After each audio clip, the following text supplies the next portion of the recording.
Assalamualaikum warahmatullahi wabarakatuh. Bismillah walhamdulillah wassalatu wassalam ala sayyidina Rasulillah Sayyidina Muhammad ibni Abdullah wa ala alihi wa sahbihi wa man walah. Sebelum yang mulia guru kita semuanya Buya Yahya menyampaikan tausiahnya di malam hari ini, perkenankan saya untuk memperkenalkan kepada para hadirin sekalian siapa beliau. Beliau nama aslinya Yahya Zainul Ma'arif. Pernah belajar di pondok pesantren Darul Lughah wa Da'wah tempat Habib Hasan bin Ahmad Baharun.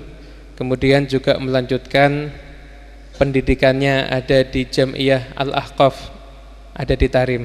Jamiah Al-Ahqaf ada di Tarim.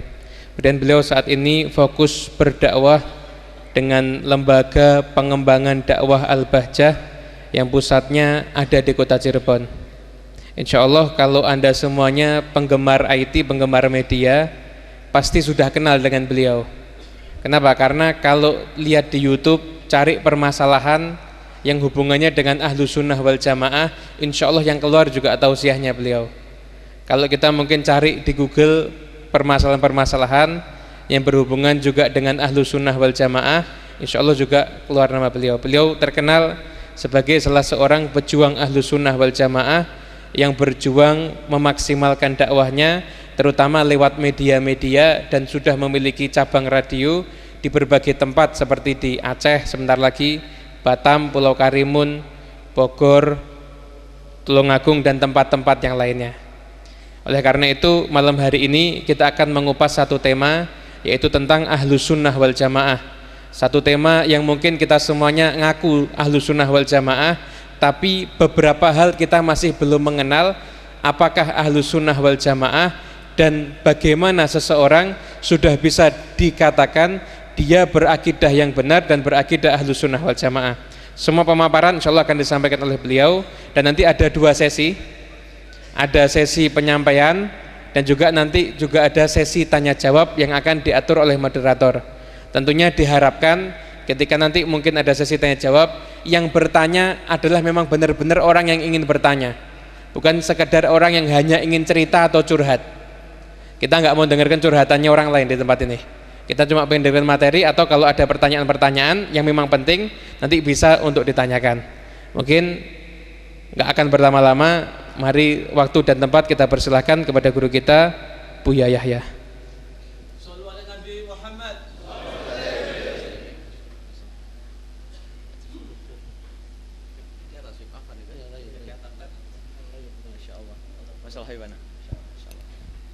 masalah sami huna afan hay masyaallah asai hay brother hay masyaallah هو زين hay bismillah sambil berdiri nanti insyaallah. Bismillahirrahmanirrahim. Assalamualaikum warahmatullahi wabarakatuh. Alhamdulillah Al-Wahid Al-Ahad Al-Fard As-Samad Alladhi lam yalid wa lam yulad wa lam yakul lahu kufuwan ahad.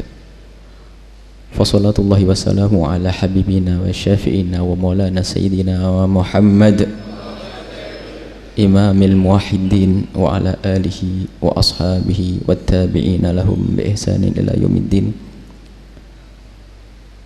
Allahumma ya Rabbana na'udzubika ya Rabbana minal zayg wad dhalali wasyirki wal bid'ati wa tahhir ya Rabbana qulubina minan nifaq wa hassin ya Rabbana furujana minal fawahish a'inna ya Rabbana ala tarki ma'siyatika wa a'inna ala ta'atika wa dhikrika wa syukrika wa husni ibadatika. Allahumma ya Rabbana kama ja'altana fi hadzal makanil mubarak fajma'na yawmal qiyamati ma'a habibika sayyidina Muhammad wa tahta liwa'ihi.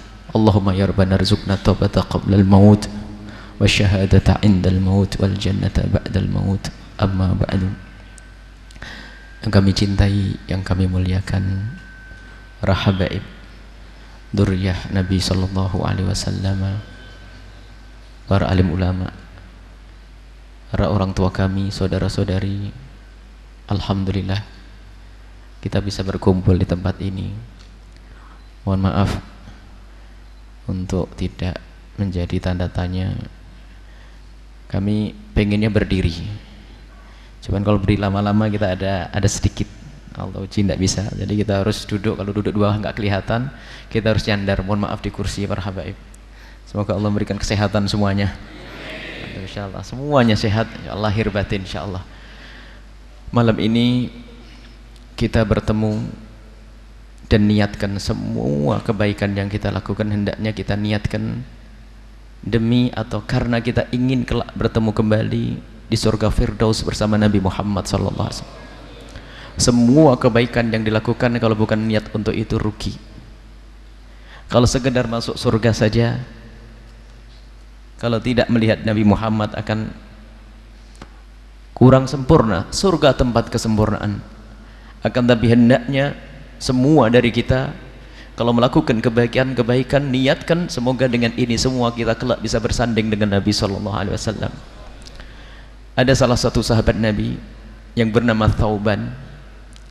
Thauban itu orang yang setiap hari melayani Rasulullah, sehingga setiap hari melihat wajah Nabi SAW. Setiap hari melihat wajah Nabi, melayani Nabi, kelihatan Nabi, dan riang gembira melihat Nabi itu, senang melihat Nabi. Suatu ketika mendapatkan kabar gembira kalau beliau itu akan menjadi ahli surga.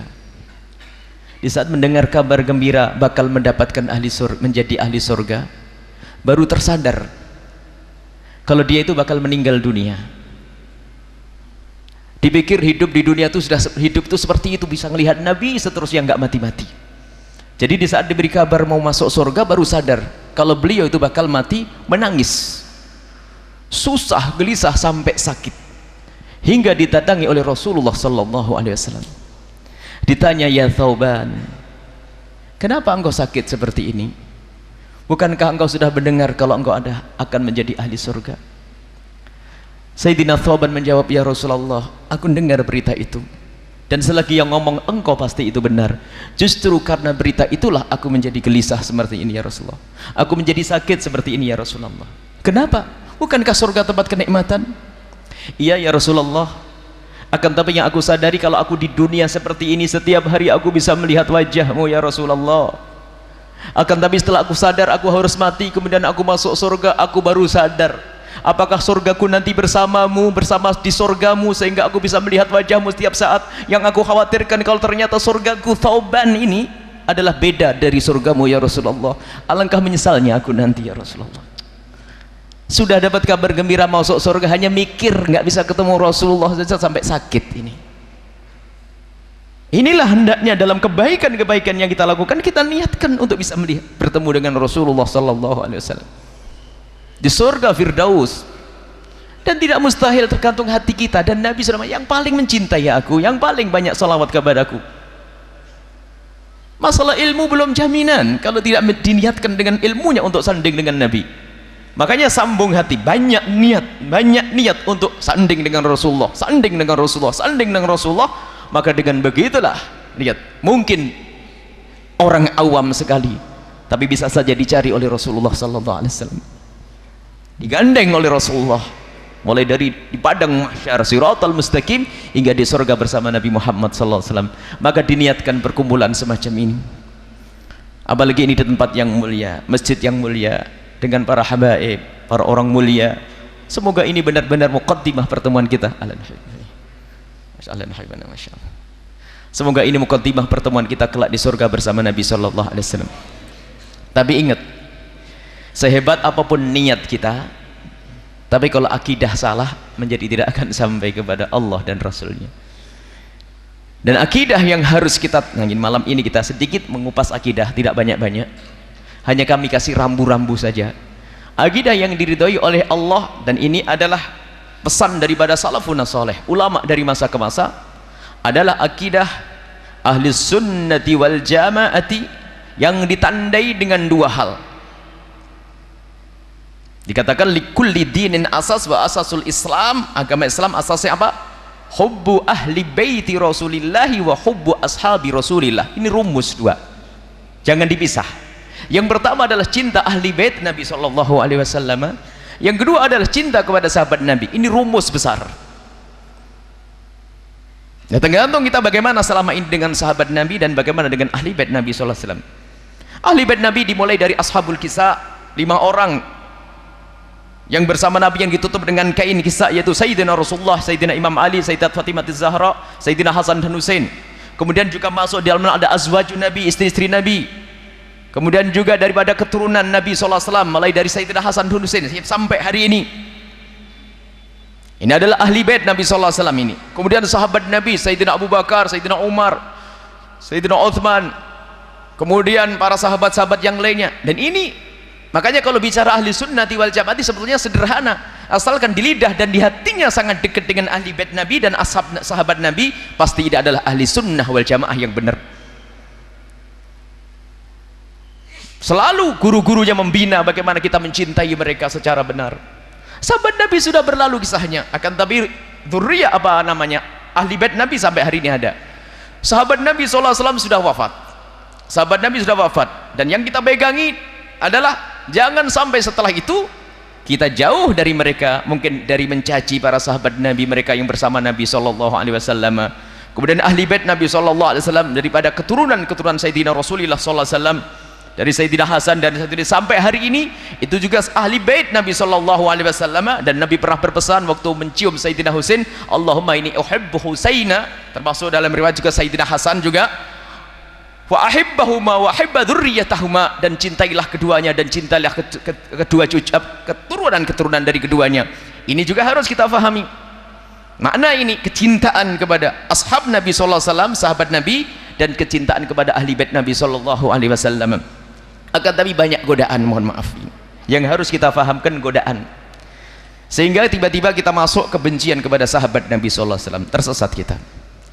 Atau mohon maaf ini, mungkin mumpung di depan habaib biar ditasih kalau salah ini nanti. Ada sebagian menjadi benci kepada habaib hanya gara-gara perilaku 1-2 habaib yang nggak benar misalnya. Ini kan hanya gara-gara mungkin ada habib satu yang nyeleweng ini lalu dipukul rata. Oh, enggak begitu, jangan. Itu ya perilakunya, kita benci perilakunya. Akan tapi jangan menjadikan kita benci. Kadang ada kedengkian, nanti kita akan bahas bab dengki saja, sudah selesai nanti. Semuanya akan beres. Gara-gara kesalahan satu orang nih dipukul rata semuanya ini. Sampai akhir-akhir ini ada kebencian kepada Arab misalnya. Ini Arab adalah Nabi Arabi, Nabi adalah orang Arab misalnya. Nabi orang Arab. Bahkan kalau ada terlintas kebencian di hati kita karena sesuatu yang sambung kepada Nabi, mulai paling rendah adalah fasik dan bisa masuk bab kekafiran. Apapun misalnya, termasuk bajunya Nabi. Kalau Anda tidak bisa pakai baju seperti baju Nabi, tidak perlu mencaci, akan tapi pakai baju apa saja yang menutup aurat. Akan tapi jangan sampai kita itu mempunyai ketidaksukaan dengan apapun yang pernah dilakukan Nabi SAW.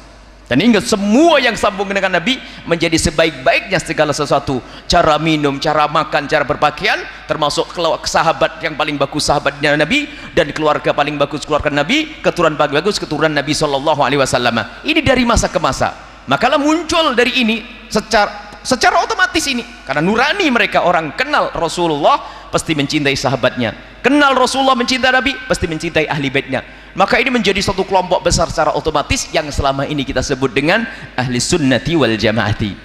Barangkali pembahasan tadi bagi tentang identitas 5 itu hanya sepintas saja kita sebutkan, itu hanya untuk kalangan tertentu. Kita umumnya gambarannya semacam ini. Kemudian nanti akidah kita ahli sunnati wal jamaati, ada ahli sunnah wal jamaah kan tapi ternyata diselewengkan, mengajarkan kekerasan dan sebagainya. Ahli sunnah wal jamaah adalah indah, akidahnya indah, tidak ngajak perang dan sebagainya. Dan itulah hikmah yang diajarkan Nabi, diambil oleh para salafun saleh di dalam menyebarkan dakwah Islam. Hingga lihat Indonesia dulu tuh agamanya apa? Agama Hindu dan Buddha. Bagaimana dari juru-juru dakwah yang dengan kelembutan membawa Islam yang lembut. Jadi Islam lembut itu bukan Islam di Nusantara, Islamnya Rasulullah, nggak usah Islam Nusantara, Islamnya Rasulullah itu Islam lembut. Jadi Nabi Muhammad itu datang dengan kelembutan, kemudian dibawa oleh orang-orang ulama-ulama, khususnya daripada ahli bait Nabi SAW, yang datang dari Gujarat, yang beliau adalah dzurriyyah Nabi, dan juga ada yang datang dari Hadramut, sehingga menyebar Islam ke Indonesia ini. Lihat, karena apa? Dengan kelembutan akhlak mereka.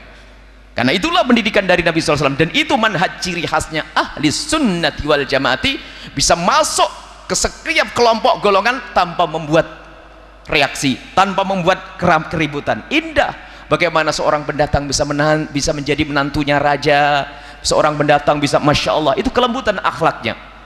Itulah Islam yang diajarkan oleh salafun saleh, diajarkan oleh Nabi SAW. Nabi tidak menyebarkan Islam dengan pedang. Maka ini manhaj ahli sunnati wal jamaati. Ternyata manhaj ahli sunnati wal jamaati ini adalah indah, bukan sekedar perilaku, lidah juga begitu. Tidak ada cacian di dalam akidah kita, tidak ada olok-olokan, tidak ada agama mengolok-olok, mencaci, tidak ada sekelompok yang dikit-dikit. Masya Allah,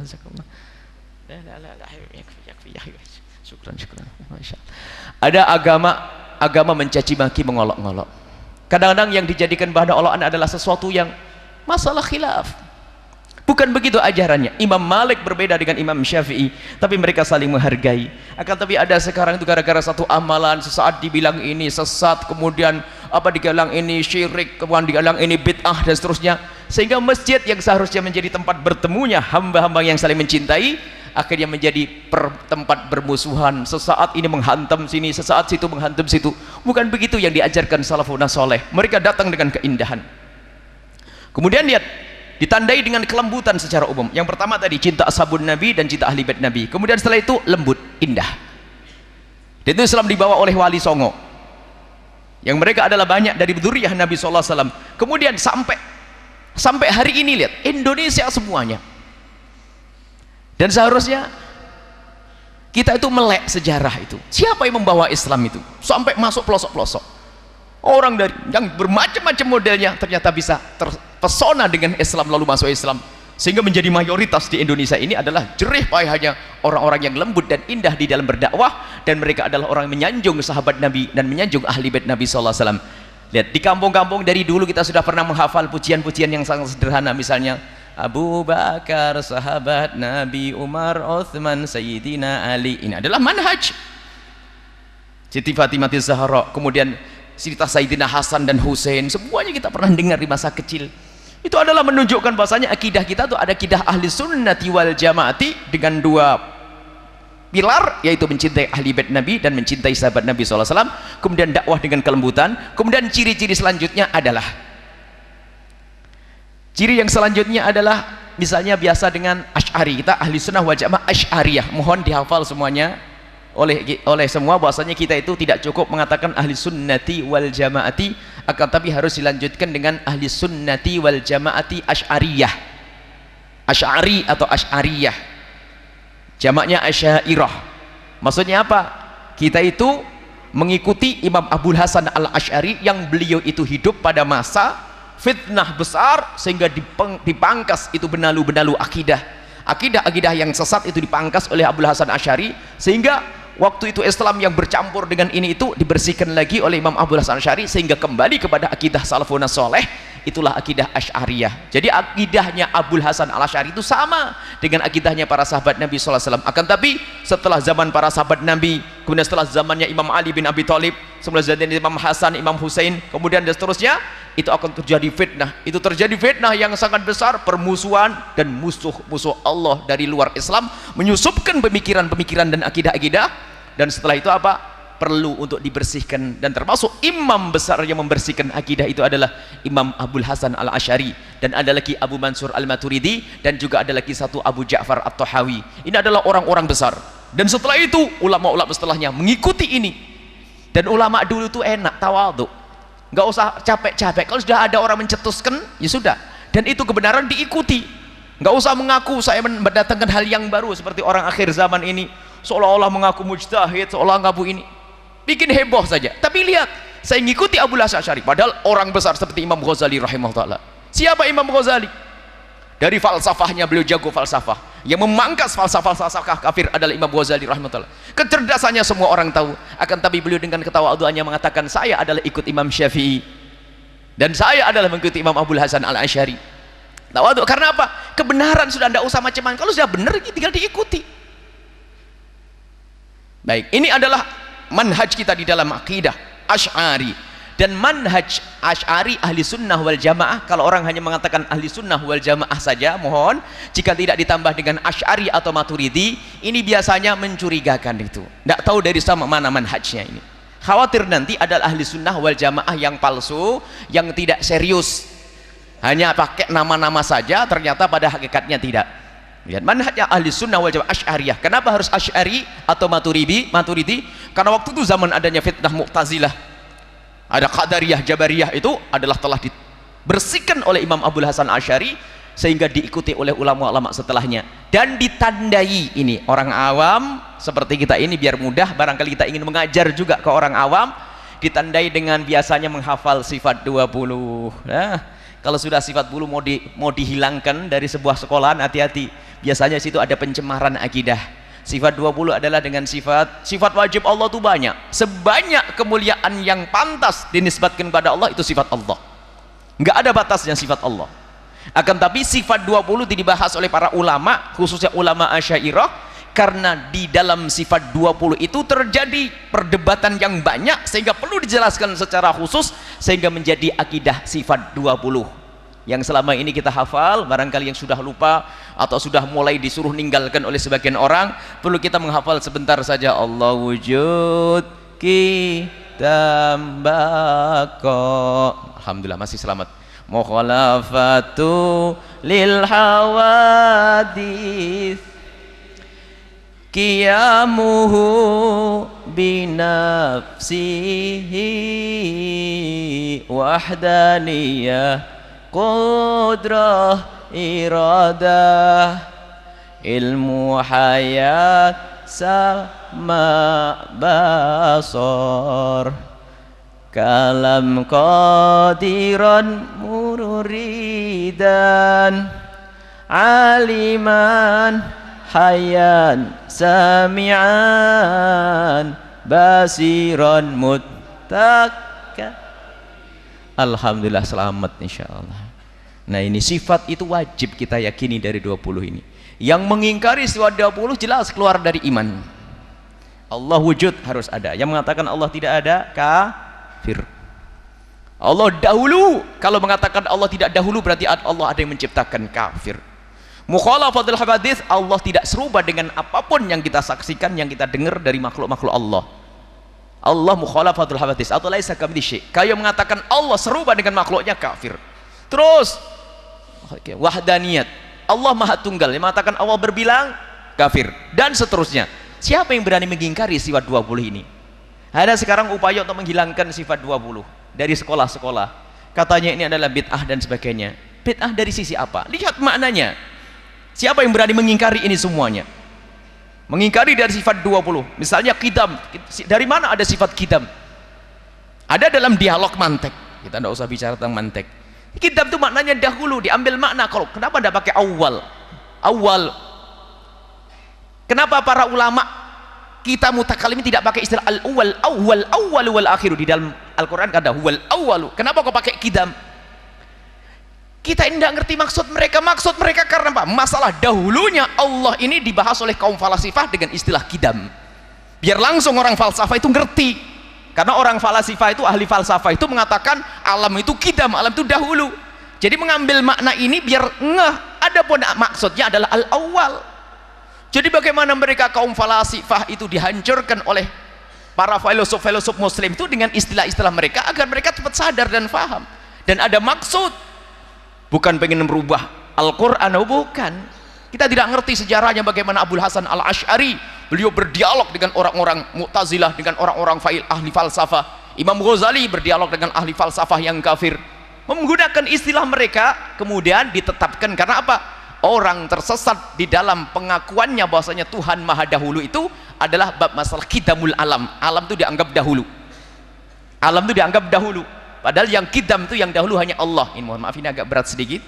Ini sudahlah, pokoknya yang mengingkari ini adalah keluar dari iman. Dan seterusnya, Allah Maha Kuasa, dan seterusnya sampai akhir. Baik, ini ciri yang sederhana bahwasanya kita harus kembali kepada ahli sunnah wal jamaah dengan ciri-ciri semacam ini. Maka dari itu kalau ada di sekolah-sekolah sudah mulai menyingkirkan sifat 20, hati-hati. Ini bisa ada pencemaran akidah. Biasanya dikritik masalah istilah mukhalafatul hawaditsi kenapa kok tidak pakai laisa kamitslihi syai'un? Ada dialog mantek yang panjang di situ. Para ulama membuat begitu bukan karena tidak ngerti Imam Abu Hasan Asy'ari atau ulama Asy'ariyah tentang ayat laisa kamitslihi syai'. Mereka setelah menyebutkan mukhalafah lil hadis, kemudian dalilnya adalah laisa kamitslihi syai' dan seterusnya. Cuman ada sebagian orang itu tujuannya adalah bukan mencari kebenaran, hanya ingin menyalahkan orang, ingin jauh dari akidah yang diridhoi oleh Allah, akidah ahli sunnati wal jamaati al asy'ariyati. Baik, kemudian setelah itu, ini adalah ciri-ciri sederhana yang barangkali mungkin tidak usah panjang-panjang, dengan harapan ada ketemu lagi. Kemudian nanti ada barangkali ringkas saja, tadi pagi sudah kami sampaikan, dan itu ada syarah panjang identitas yang 5. Ini perlu dihafal ringkas. Sebenarnya kami ingin menghadirkan nanti bagaimana kita untuk menjaga akidah ini dengan menjaga hati kita terlebih dahulu. Baik, identitas yang 5 mohon dihafal. Orang benar, orang selamat tuh identitas 5 harus punya. Kalau enggak benar. Tadi pagi kita bahas dengan para asatid, enggak apa-apa diulang para asatid. Yang pertama, seorang itu harus muslim. Dan harus punya keyakinan kalau orang di luar Islam itu pasti kafir. Tapi ingat, bukan serta-merta kalau kita ngomong kafir itu orang Kristen harus kita perangi. Oh tidak, orang Kristen yang ada di kiri kanan kita tidak usah khawatir. Memang menurut agama Islam orang Kristen adalah kafir, tapi kalau dia lapar kita wajib ngasih makan. Sebetulnya ini adalah sama. Orang Kristen menganggap agama kita keluar, tidak benar. Sebenarnya sudah sama, nggak usah ragu. Sekarang ada sekelompok mengatakan ya semua agama itu sama, ngajarkan kebaikan. Islam ngaco, Islam ngantuk. Itu hati-hati ini. Lah kok orang Kristen saja mengatakan bahwasanya agama yang paling benar adalah agama Kristen. Yang harus kita fahami di dalam kita hidup bersama, agar kita akan hidup dengan agama-agama lain. Islam mengajarkan hidup baik dengan agama lain. Bahkan lihat, kalau istilah toleransi, mungkin ini sedikit mencermati istilah. Kalau kita bicara toleransi, dalam Islam tidak ada istilah toleransi. Toleransi itu sebetulnya itu rendah. Misalnya, hei kamu orang Kristen, sebetulnya kamu hidup dengan kami itu yang nggak boleh. Cuman karena satu hal jadi boleh. Itu kan nggak enak toleransi. Tapi Islam tidak seperti itu. Wahai orang Islam, jika engkau punya tetangga yang Nasrani, kalau dia lapar wajib kau kasih makan. Bukan toleransi lagi. Dia sakit wajib kau obati. Kalau dia lapar wajib, di atas toleransi. Tapi kewajiban kita menjaga mereka. Kalau dia punya harta diganggu oleh orang Islam sekalipun, kita bela orang Nasrani. Kenapa? Dia punya hak hidup dengan kita. Maka orang Kristen kalau dengar ceramah begini tidak usah takut. Ternyata orang Kristen berhak hidup dengan kita, dan kita tetap mengatakan kafir, tapi bukan berarti harus kita perangi. Sekarang di kampus-kampus sudah mulai dirusak. Dianya ngaku ahli sunnati wal jamaati, bahkan ngaku tasawuf juga. Nah ini ngaku sufi, tapi ternyata apa? Mengatakan semua agama itu sama. Nah, ini kan bermasalah ini. Makanya orang Islam selain tidak Islam adalah kafir. Tapi dengan kita mengatakan kafir, bukan berarti setelah itu kita gulit ngajak perang dengan mereka. Tidak, kecuali ada orang berbuat jahat kepada kita. Ada bab daf'us shail dalam fikih. Kalau ada orang memukul kita, kita boleh membela diri dan seterusnya. Ini adalah ajaran kita. Baik, ini yang pertama adalah Islam. Kalau orang Islam saja nggak cukup. Kalau mengaku dirinya Islam tidak cukup, karena apa? Ya banyak Islam yang disusupkan tadi. Sebab musuh Allah itu kalau pengen memerangi Islam pakai baju lawan Islam, kewalahan dari masa ke masa. Tapi ternyata mereka menyusupkan orang-orang seperti Abdullah ibn Ubay ibn Salul, orang munafik yang masuk ke dalam kaum muslimin. Jadi ada disusupkan. Jadi orang munafik itu adalah batinnya kafir, jasadnya muslim. Jadi mereka kadang menyusupkan ke Islam atas nama Islam, ternyata dia adalah musuh Islam. Dan yang paling menyusahkan adalah orang munafik. Mohon maaf, ini orang-orang munafik ini muncul dengan istilah orang-orang liberal. Kita harus tegas masalah ini. Karena apa? Dan akan tapi mereka banyak dari saudara-saudara kita. Kita pun jangan juga setelah ini langsung gulat dengan mereka, tidak. Kita ajak bicara baik-baik, kita kembalikan ke jalan yang Allah ridhoi. Itu yang mengatakan Islam itu adalah semua agamanya sama, sampai kurang ajarnya dengan syariat Nabi SAW, berani mengatakan Nabi salah dan seterusnya, nanti bermasalah. Ini baik Islam, ternyata nggak cukup orang itu mengatakan dirinya Islam, dia harus bisa melanjutkan. Kalau ternyata guyonannya bapak-bapak yang mulia, kalau ternyata putri anda mau dipinang orang, dia harus muslim. Setelah ditanya muslim apa, kalau dia ngomong yang penting Islam, batal, nggak jadi tunangan. Harus ada lanjutannya, Islam apa? Harus berani ngomong Islam ahli sunnati wal jamaati tadi. Islam ahli sunnah wal jamaah. Sebab selain ahli sunnah wal jamaah, lihat di situ ada kesesatan, dan kesesatan di luar ahli sunnah wal jamaah bermartabat-martabat. Ada sampai derajat kafir, ada sampai derajat fasik, macam-macam. Ahli sunnati wal jamaati dengan kaidah ahli sunnah yang jelas tadi. Baik, setelah dia mengatakan ahli sunnah wal jamaah, kita harus bisa menghafal identitas 5 ini. Dia harus berani mengatakan bahasanya dirinya adalah Asy'ariyah atau Maturidiyah. Nggak cukup, makanya kalau dengar stasiun radio, kalau dia hanya menggambar-gambarkan ahli sunnah wal jamaah, ya kurang, awas, hati-hati. Jangan-jangan ahli sunnah wal jamaah yang anti Asy'ariyah, berarti ahli sunnah wal jamaah palsu. Harus berani mengatakan aku adalah ahli sunnah wal jamaah Asy'ari, ikut Asy'ariyah, Abul Hasan al-Asy'ari. Dan semua barangkali kami himbau, karena apa? Sekarang karena munculnya ada orang yang mengatasnamakan Islam, maka kita harus berani mengatakan Islam dengan lanjutan tadi. Nggak cukup kita mengatakan saya muslim saja dalam sebuah perkenalan, aku muslim, ahli sunnati wal jamaati, dan tidak usah ragu. Dan kita kalau bertemu dengan orang yang kiranya bakal berbeda dengan kita langsung tidak usah ragu, karena kita bangga dengan Islam, dengan ahli sunnah wal jamaah, dengan Asy'ari. Makanya kalau kita lagi ngobrol, saya adalah seorang muslim, ahli sunnah wal jamaah, Asy'ari, sufi, nanti lanjutkan. Nggak usah ragu mengatakan begitu. Jadi Asy'ari ikut Abul Hasan al-Asy'ari. Makanya kalau dengar radio yang masyhur kayak apapun atau televisi, kalau ternyata dia mengatakan ahli sunnah wal jamaah, tapi kalau mencaci Asy'ariyah atau Asy'ariyah, dimatikan langsung, stop. Karena apa? Dia telah diracuni, karena itu adalah ahli sunnah wal jamaah palsu. Sebab dari masa ke masa itu adalah ahli sunnah wal jamaah Asy'ariyah yang menguasai dunia. Karangan-karangan kitabnya mulai dari sampai dari Amirul Mukminin fil Hadits, Imam Ibnu Hajar al-Asqalani, semua orang bahkan yang berbeda akidahnya pun mengambil ilmunya. Beliau adalah Asy'ari. Imam Nawawi yang bukunya dibaca oleh semua orang, bahkan yang akidahnya beda dengan kita, juga mengambil bukunya Imam Nawawi, membaca adkarnya, Riyadhus Shalihinnya, dan seterusnya. Mereka adalah imam-imam besar dari masa ke masa. Ulama-ulama besar dari masa ke masa adalah Asy'ari. Kalau kita lihat, hampir kita kalau tunjuk ulama adalah, kalau tidak Asy'ari adalah Maturidi, kalau tidak Asy'ari Maturidi, Asy'ari Maturidi. Coba sebutkan ulama besar dunia. Kalau tidak Asy'ari Maturidi, baik. Berarti harus, kalau kita mendengar radio, harus televisi, harus berani kita harus tanya, ini Asy'ari atau bukan? Kalau dia mengatakan Asy'ari itu enggak benar, oh ya, stop, matikan besok, saya tidak boleh dengar lagi. Ini karena apa? Kita menjaga keindahan. Sebab selain daripada Asy'ari nanti, coba cirinya, ngajak perang. Islam kok ngajak gulat? Islam itu indah, diajarkan oleh sahabat, oleh Nabi Muhammad, diambil dari ahli bait Nabi dan sahabat Nabi, kelembutan dan keindahan. Asy'ari, setelah Asy'ari adalah Sufi. Sufi adalah manhajnya ahli tasawuf. Sufi itu adalah ilmu membersihkan hati. Tapi ingat, hati-hati, banyak tasawuf sekarang dimusuhi karena juga perilakunya sebagian orang yang mengaku dirinya sufi palsu. Ya, sufi palsu, hanya pengen dianggap wali tapi perilakunya bukan perilaku wali. Ini kan ngaco, akhlaknya tidak, hanya dipakai apa gitu sudah kayak wali-walian, itu wali palsu, melanggar syariat Nabi SAW. Makanya Imam Haddad rahimahullah ta'ala juga mengawanti-wanti agar memilih di saat membaca kitab. Ada sebagian kitab yang tidak boleh dibaca oleh Imam Haddad, misalnya karangannya Al-Jili. Ada satu kitab tasawuf, tapi ternyata para imam-imam kita melarang. Sebab apa? Kadang susah difahami oleh orang biasa, sehingga kadang orang yang salah memahami menjadi sesat. Dan kesesatan ini kadang menjadi kelompok besar, sehingga ada kelompok ahli tasawuf yang sesat. Tapi kita tasawuf yang jelas, syar'i, tasawufnya Imam Haddad rahimahullah. Baca Imam Haddad dengan silsilah kutubnya itu, masya Allah, mengajari bagaimana tasawuf yang benar, ilmu lahir, ilmu batin diperhatikan. Yang beliau adalah menulis buku dalam keadaan buta, beliau bukan ngarang, jadi ilmunya adalah masya Allah. Jadi kita baca karang Imam Haddad, atau tasawufnya Imam Kusyairi, tasawufnya Imam Ghazali rahimahullah ta'ala. Tasawuf syariah, bukan tasawuf ngelantur semalam hanya cerita tentang makomat, tentang sampai kepada Allah, tentang macam-macam, nggak tahajudan ternyata.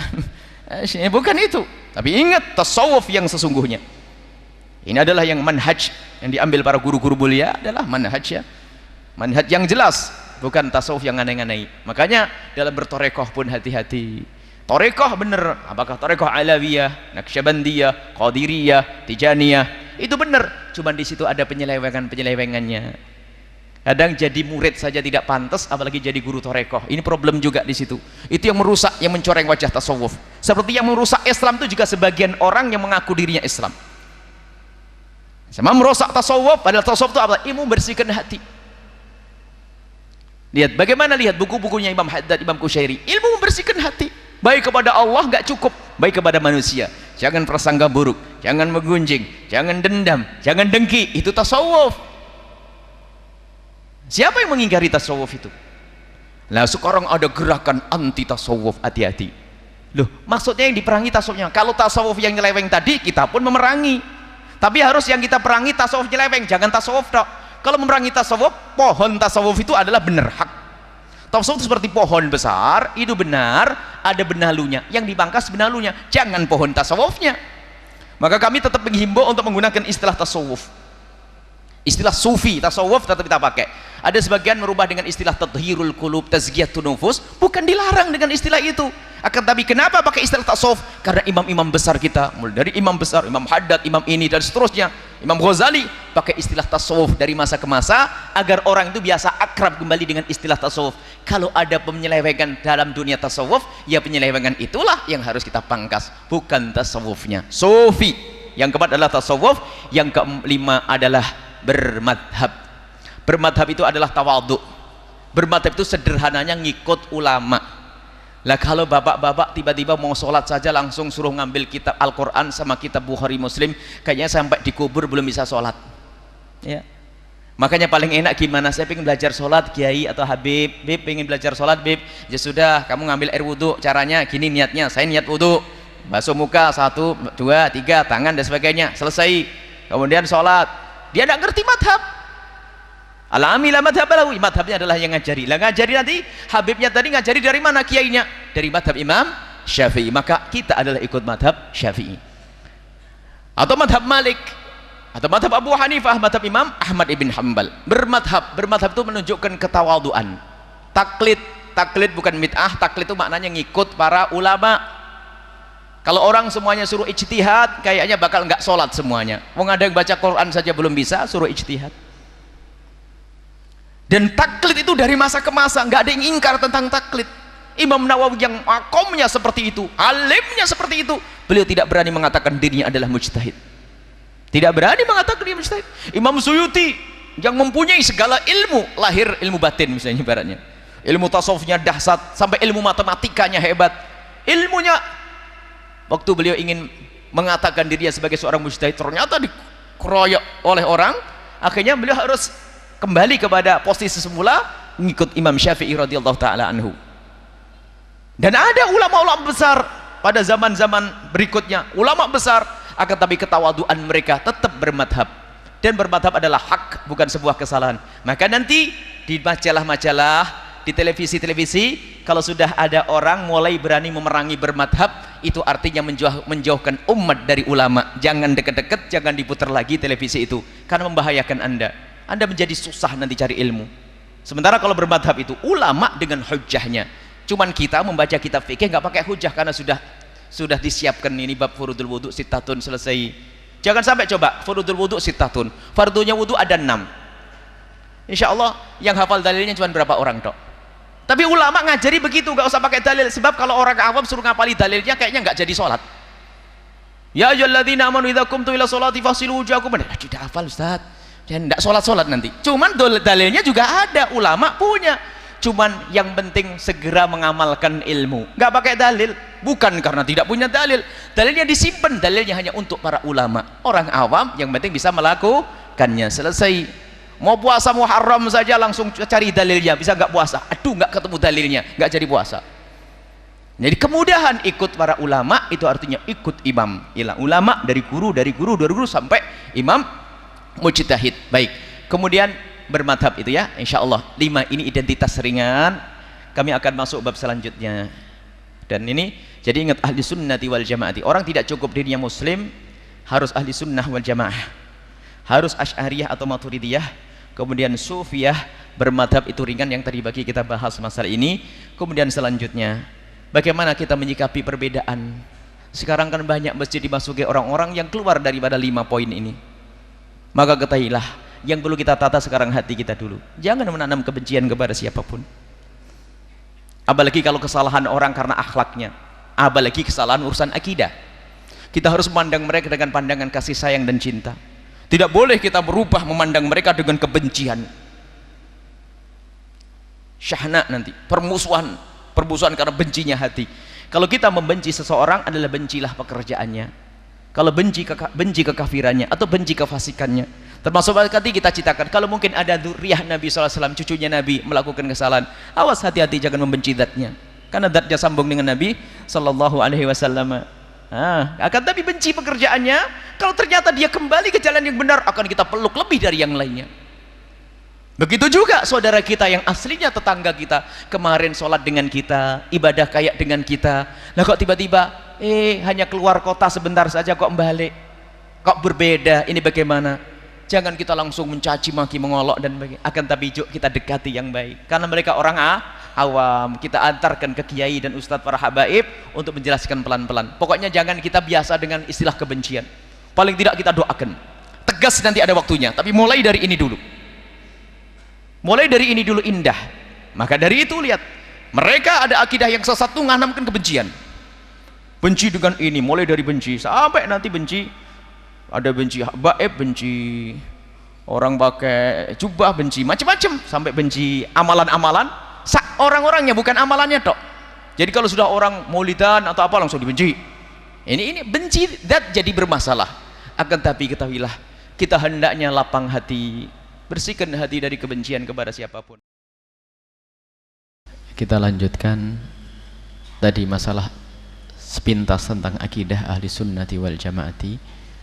Kemudian setelah itu bagaimana kita menyikapi di saat ada perbedaan di situ. Ada orang yang mulai kepleset atau yang sudah jauh. Ketahuilah asalnya mereka tetap adalah orang muslim yang lagi kepleset. Kalau kita melihat saudara kita keserempet mobil, kita tolong, bukan untuk kita caci maki, bukan untuk kita olok. Ada 3 hal langkah-langkah kita di saat kita melihat orang-orang yang berbeda akidah dengan kita. Yang pertama, jangan lupa setiap saat mendoakan mereka. Ini pernah kita lakukan tidak? Kita sering emosinya tok, tapi mana doa di tengah malam? Kalau kita tahu malam ini, tadi malam Imam Husain rahimahullah ta'ala di saat melihat orang yang bakal memerangi beliau, mendoakan, ya Allah, didoakan semoga ada bimbingan. Bahkan lebih senang kalau mereka tobat, bukan berdoa tawajuh. Jadi mau berjuang itu berdoa dulu. Lah kita memohon, ya Allah, saudaraku itu sesat, ya Allah, berikan bimbingan. Ini sekarang jujur kita ini yang merasa akidahnya benar itu di saat menyikapi akidahnya beda itu pernah doain mereka atau tidak? Ini jujur kita. Kalau tidak, jangan-jangan kita hanya bohong, kita ini hanya pura senang dengan ramainya tok, ribut sana ribut sini, olok sana olok sini. Kita sama dengan yang akidahnya sesat jadinya. Jangan lupa, ini pekerjaannya para salafun saleh, mendoakan orang yang sesat sekalipun, yang memusuhi sekalipun, didoakan semoga kembali ke jalan yang Allah ridhoi. Kalau perlu disebut namanya satu persatu, kalau itu adalah kerabat kita, saudara kita, tetangga kita, sebut, ya Allah kembalikan. Pertama, doakan mereka. Jangan lupa kalau kita menemukan, karena sekarang media-media Masya Allah, orang yang akidahnya sesat punya macam-macam media. Kadang-kadang ternyata paman kita, bibi kita berbeda dengan kita. Jangan buru-buru kita ngelompat ke langkah yang ketiga, yaitu mengingatkan dengan lidah. Itu langkah terakhir, itu langkah ketiga. Yang pertama adalah bagaimana kita biasa mendoakan mereka. Kita ngadu kepada siapa? Ngadu yang menciptakan mereka, ngadu kepada zat yang memberi hidayah. Baik, setelah kita banyak mendoakan mereka, sebut di majelis Allah, semoga kita doakan terus, kita doakan. Yang kedua adalah kita tata hati kita. Jangan sampai kita itu melihat yang demikian itu lalu benci kepada zatnya. Kalau sudah benci itu Masya Allah nggak enak hidup kita. Tapi kita membenci kesesatannya, menjanjikan kalau dia sampai derajat kufur, kekafirannya, sehingga tetap di dalam hati kita ada cinta. La yu'minu ahadukum hatta yuhibba li akhihi ma yuhibbu li nafsihi. Mereka adalah asli saudara kita, hanya kesesat. Maka harus ada cinta di hati kita. Jangan sampai kita menyeru kepada kebenaran, nasihati orang bukan dasar cinta. Pasti salah kalau bukan dasar cinta. Pengen pamer ilmu, pengen disebut sebagai pahlawan, Maka itu neraka pertama kali dinyalakan untuk orang-orang semacam ini. Tapi kita ingin mengingatkan mereka marhalah yang ketiga, itu yang kedua adalah menata hati kita. Mungkin akan kita perpanjang masalah nata hati ini. Jangan sampai kita memandang orang dengan benci, apalagi dendam. Benci dendam misalnya apa? Mungkin kita adalah sebagai seorang ustadz pernah dicaci oleh seorang ustadz juga. Dendam, sudah nggak benar dia. Tidak perlu mendendam. Akan tapi kita perlu menata hati kita, sehingga di saat kita mengingatkan dia bukan bela hawa nafsu kita. Imam Ali bin Abi Thalib waktu duel dengan Amr ibn al-Wud, bagaimana Imam Ali waktu itu dengan musuh beliau sudah mau dibunuh, mau membunuh, ini sudah dipotong tangannya, tinggal memenggal lehernya. Rupanya orang yang mau dipenggal lehernya itu meludahi wajahnya Imam Ali bin Abi Thalib. Karena meludahi wajahnya Imam Ali kan marah. Karena marah Imam Ali menahan, tidak, dibatalkan. Lalu orang ya sampai yang mau dibunuh itu ngomong, kenapa tidak kau dibunuh? Jangan kau permalukan aku dengan kau potong tanganku, cepat penggal leherku, aku malu kalau dengan begini. Imam Ali tidak membunuh. Padahal sahabat Imam Ali berkata, wahai Ali, kenapa tidak kau bunuh musuhmu sudah kau dapat? Dia ngeludahi aku tadi. Terus waktu dia ngeludahi aku marah. Aku tidak ingin membunuh dia karena membela diriku. Setelah Imam Ali reda begitu, baru setelah itu dipenggal lehernya. Jadi menata hati itu penting. Jangan sampai kita memerangi itu hanya membela hawa nafsu. Ini ternyata ini makna. Jadi kita pengen menegakkan kebenaran tapi bukan membela hawa nafsu. Bukan pengen nanti besok kelihatan di koran, bukan juga. Atau bikin oh ini paling berani, bukan juga. Ini menjadi masalah semuanya. Tapi tata hati kita karena ingin membawa dia kepada kebenaran. Ya, setelah tertata hati boleh bersuara kita nanti yang ketiga. Maka ini menanamkan di kecintaan. Kita perpanjang sedikit, habis itu tanya jawab. Tetap kita batasi tidak lebih dari setengah jam, 1,5 jam. Lah menata hati ini masya Allah. Orang yang tidak punya dendam, marah itu ada waktunya. Tapi ingat, marah juga harus ada. Sifat marah itu harus dikontrol dengan akal dan syariat. Orang tidak punya marah juga tidak baik. Orang ada marah, jika dikontrol dengan akal dan syariat, muncul satu sifat yang mulia namanya syaja'ah. Orang harus marah tapi dikontrol akal dengan syariat. Tapi kalau tidak dikontrol dengan akal sama syariat, nanti muncul satu sifat namanya tahawur, ngaco, ngawur, labrak sana labrak sini, antem sana antem sini, tidak ada yang kena, akhirnya malah menjadi musuh semuanya. Jadi kita ada marah, akan tapi marah itu bermacam-macam. Kalau kita urusan pribadi kita, Nabi tidak pernah marah jika urusan pribadinya itu diganggu. Tapi kalau urusan Allah diganggu, tidak ada yang bisa meredakannya. Itu harus ada waktunya. Mungkin kita adalah masalah kesesatan, tapi kalau yang diolok diri kita tidak perlu marah. Tapi kalau sudah kebenaran, iya marah. Tapi tetap ada aturannya gimana caranya marah itu. Baik, kita perlu menata kesabaran hati. Jangan mudah dendam, jangan mudah emosi dan sebagainya. Cucunya Nabi SAW yang bernama Imam Muhammad Al-Bakir. Imam Muhammad Al-Bakir suatu ketika Sayyidina Ja'far As-Shadiq. Sayyidina Ja'far As-Shadiq waktu itu antara keduanya ini, salah satu punya bayi kecil. Jadi waktu hari kelahiran, setelah lahir ingin syukuran gitu loh. Kemudian bayi lagi di pangku beliau, tiba-tiba ada pembantu beliau, budaknya itu membawa kambing guling. Di saat membawa kambing guling ini, ternyata apa? Kesandung, keserimpet sama tikar itu pas kambing guling yang panas jatuh di bayi. Seketika itu bayi menjerit dan tidak ada suaranya lagi, meninggal. Manusiawi, mau marah beliau. Di saat mau marah, budaknya orang alim itu alim. Jadi ngikut orang alim, ngikut habaib, ngikut ulama, jangan ngikut tok, ya denger ilmunya juga lah. Jadi beliau itu budaknya budak alim. Di saat melihat sang imam ini mulai marah, wajahnya merah begitu, dibacakan ayat Al-Quran, wal kadhiminal ghaidha, ayat dibaca wasari ila maghfiratin min rabbikum sampai wal kadhiminal ghaidha, yang mendapatkan surga tadi adalah orang yang menahan amarah. Orang soleh itu insaf. Beliau berkata, aku mendengar ayat ini berulang-ulang tapi aku belum pernah mengamalkannya. Saat ini aku mendengar dan aku harus mengamalkannya. Langsung dipegang dadanya, kadhiminal ghaidha, menahan amarah, tidak marah.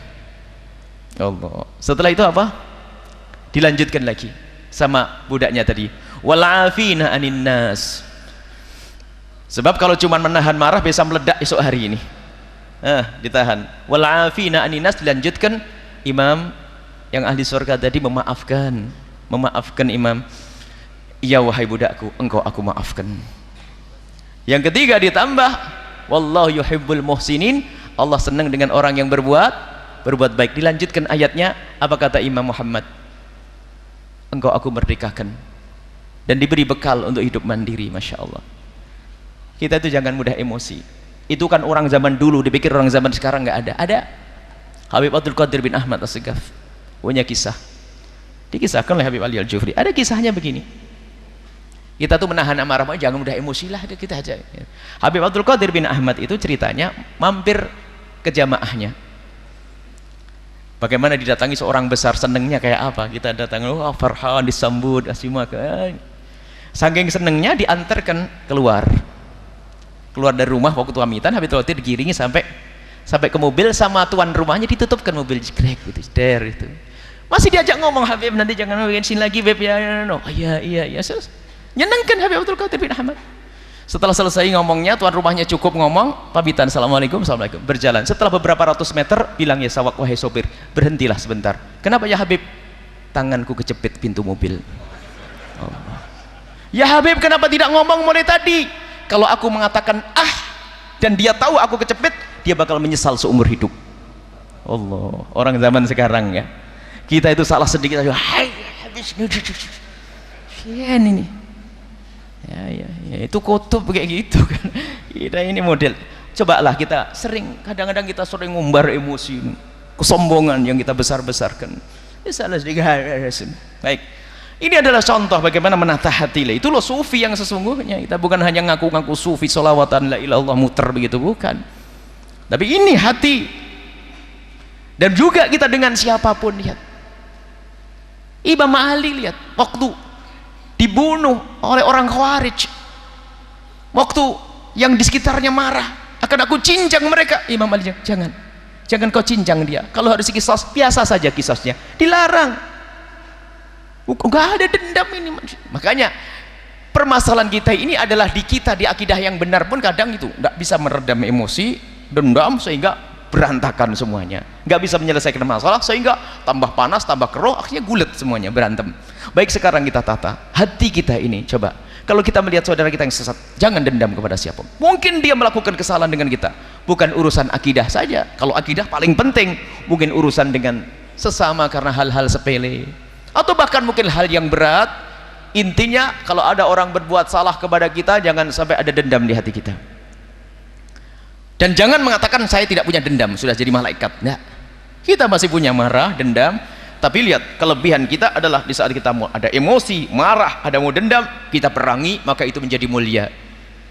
Jangan mendoakan jelek pertama seperti itu. Kalau kita marah kepada seseorang, saat marah-marahnya kayak apapun, jangan biasa kita mendoakan jelek, kita doakan yang baik. Sudah kurang ajar orang itu, ya semoga masuk surga kita. Sudah, jangan doa jelek, sudahlah. Ngapain doa jelek, rugi.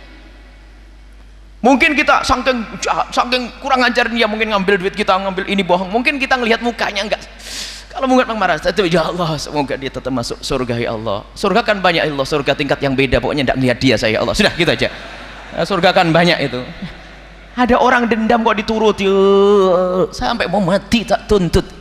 Di akhirat tuntut. Memang di akhirat itu enak tuntut-tuntutan. Kita pengen lempeng cepet sama Rasulullah, kilat. Dikatakan padang mahsyar yang puluhan ribu itu hanya baina dhuhri wal asri, seperti zuhur dengan asar, masih mau tuntut-tuntutan. Lapang dada hari ini, sudahlah. Orang berbuat salah sama kita, belajar ini ilmu berat sudah. Nah, ini berat, belajar maafkan. Paling tidak kita doakan orang yang berbuat salah kepada kita. Termasuk tadi yang melanggar, kita doain, jangan lupa ini, lapang hati. Itu nanti akan menjadi perilaku yang baik, mudah membawa orang kepada kebaikan, membalikan orang yang sesat. Kalau kita hantemi, tambah jadi mereka. Apalagi saudara kita, kerabat kita, setiap marah mau berantem, ya nggak enak. Tapi dengan akhlak yang mulia, lihat bagaimana dakwahnya para wali songo dulu, lembut. Orang itu terpengaruh dengan perilakunya sebelum terkebawa sama omongannya.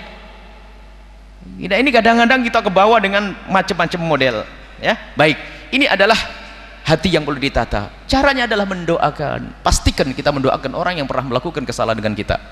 Kalau mendoakan orang yang berbuat baik sama kita mah enteng.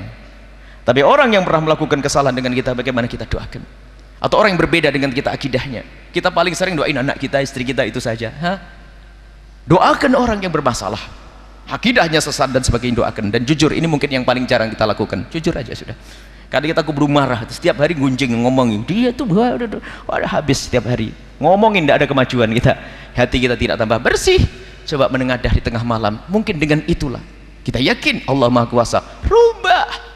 Mungkin di antara yang berdoa ada orang hatinya bersih, diterima oleh Allah, beres. Baik, sekarang kita tata hati, mendoakan. Barangkali ada yang ngomong susah, dia kurang ajar banget sama saya, gimana saya doain.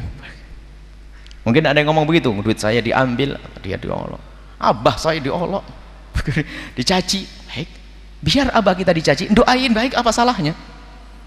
Biar dia tobat nanti. Kalau kita kutuk, tambah gak jadi-jadi. Kita doakan dengan doa yang baik. Loh, perlunya itu bukan sekedar kita menyelamatkan dia, kita pengen menyelamatkan diri kita, hati kita itu lebih ingin selamat. Sebab setan itu gak seneng ada orang masuk surga.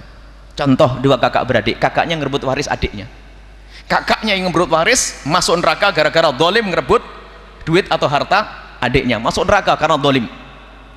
Berarti adiknya kalau sabar masuk surga. Cuman setan gak seneng ada orang masuk surga, adiknya dibisiki sama setan, mulai dari marah, dendam, ngedumel, dendam, akhirnya gunjing setiap hari sama istrinya. Setiap abangnya naik mobil, itu juga harta kita dulu, terus gunjing sama adiknya, masuk neraka bareng-bareng sama iblis. Makanya orang yang akidahnya sesat itu sudah menjadi ahli neraka. Kalau jangan sampai kita ikut, maka kita tata hati ini. Memang hak-hak, sesat-sesat, tidak boleh ragu itu, nggak boleh setengah sesat, nggak ada sesat ya sesat, nggak boleh dirubah. Itu cuman setelah itu perilaku kita adalah dengan hati tadi itu, pandang mereka dengan kasih sayang, kita mencintai, mendoakan. Orang yang bermasalah dengan kita, ngambil duit kita, berbohong dengan kita, mencaci kita, mengolok kita, menggunjing kita, menfitnah kita, jangan terpengaruh. Orang yang paling mulia Nabi Muhammad SAW menemukan itu semuanya. Nabi Muhammad menemukan itu semuanya. Kejahatan dilakukan oleh orang, tapi lihat, tidak ada dendam di hati beliau. Dan memang beliau ada Nabi, akan tapi Nabi diutus oleh Allah sebagai contoh, kita bisa meniru. Dan Nabi mengajarkan untuk membersihkan hati seperti apa. Ternyata tadi kita contohkan ada imam-imam besar yang ternyata bisa menata hati beliau-beliau, tidak ada dendam, tidak ada marah, tidak ada emosi yang salah. Baik, mendoakan orang yang telah berbuat sama kita kayak susah. Kalau kita mendoakan orang yang baru ngasih hadiah, enteng. Semoga ini Pak Haji rezekinya banyak, enteng. Tapi orang yang baru ngambil duit kita, pinjam duit nggak balik-balik, ini gimana nih? Ditemui malah lari. Jadi gimana? Doakan. Kalau doa berat, dikasih obat bius dari Rasul sallallahu alaihi wasallam ini. Rasulullah memberikan resep, ma min abdin yad'u li akhil muslimi ala dhaghiril ghaibi ila wa qala al malaku wa laka bimithlin. Kalau tadi yang doa masih susah, ini dengar Nabi yang bersabda, jika ada seseorang mendoakan orang muslim yang lain di saat orang itu tidak ada di hadapannya, maka malaikat mengatakan kamu dapat duluan. Oh. Dan ini doa mustajab, mudah dikabul oleh Allah Subhanahu wa taala. Melebihi daripada doa dimanapun tempatnya, biarpun di depan multazam tapi hatinya nggak benar.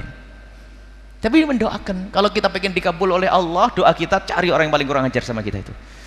Ini kurang ajar bener dia ambil duit, ya Allah semoga rezekinya banyak ya Allah. Sesak napas doainya, nggak apa-apa, awal-awal sesak napas tapi dilatih. Kalau pengen makom tinggi, sama orang-orang sesat yang kurang ajar, sudah ini kita doain dulu. Nah ini kita sudah masuk tangga ini belum, jangan masuk tangga berikutnya kalau ini belum benar. Tadi kita sampaikan siang hari, kalau kita ingin mengajak orang dalam kebaikan, termasuk para asatid, jangan lupa malam harinya menengadahkan tangan kepada Allah, memohon, ya Allah semoga jamaah besok yang akan aku beri ceramah itu mendapat bimbingan. Lakukan atau tidak? Mendoakan orang yang bakal dengar suara kita, kita doakan. Karena apa? Jangan mengandalkan kehebatan kita, yang beri hidayah adalah Allah. Ngadu kepada Allah, tujuan kita hidayah. Tidak perlu mengandalkan kecerdasan, kefasihan lisannya, karena ketulusan. Itu orang-orang dulu nggak pakai mikrofon, ngomongnya cuman begitu tok, kadang satu kalimat sudah sadar semuanya. Sekarang kalimatnya panjang 1,5 jam pun belum tentu, kan begitu.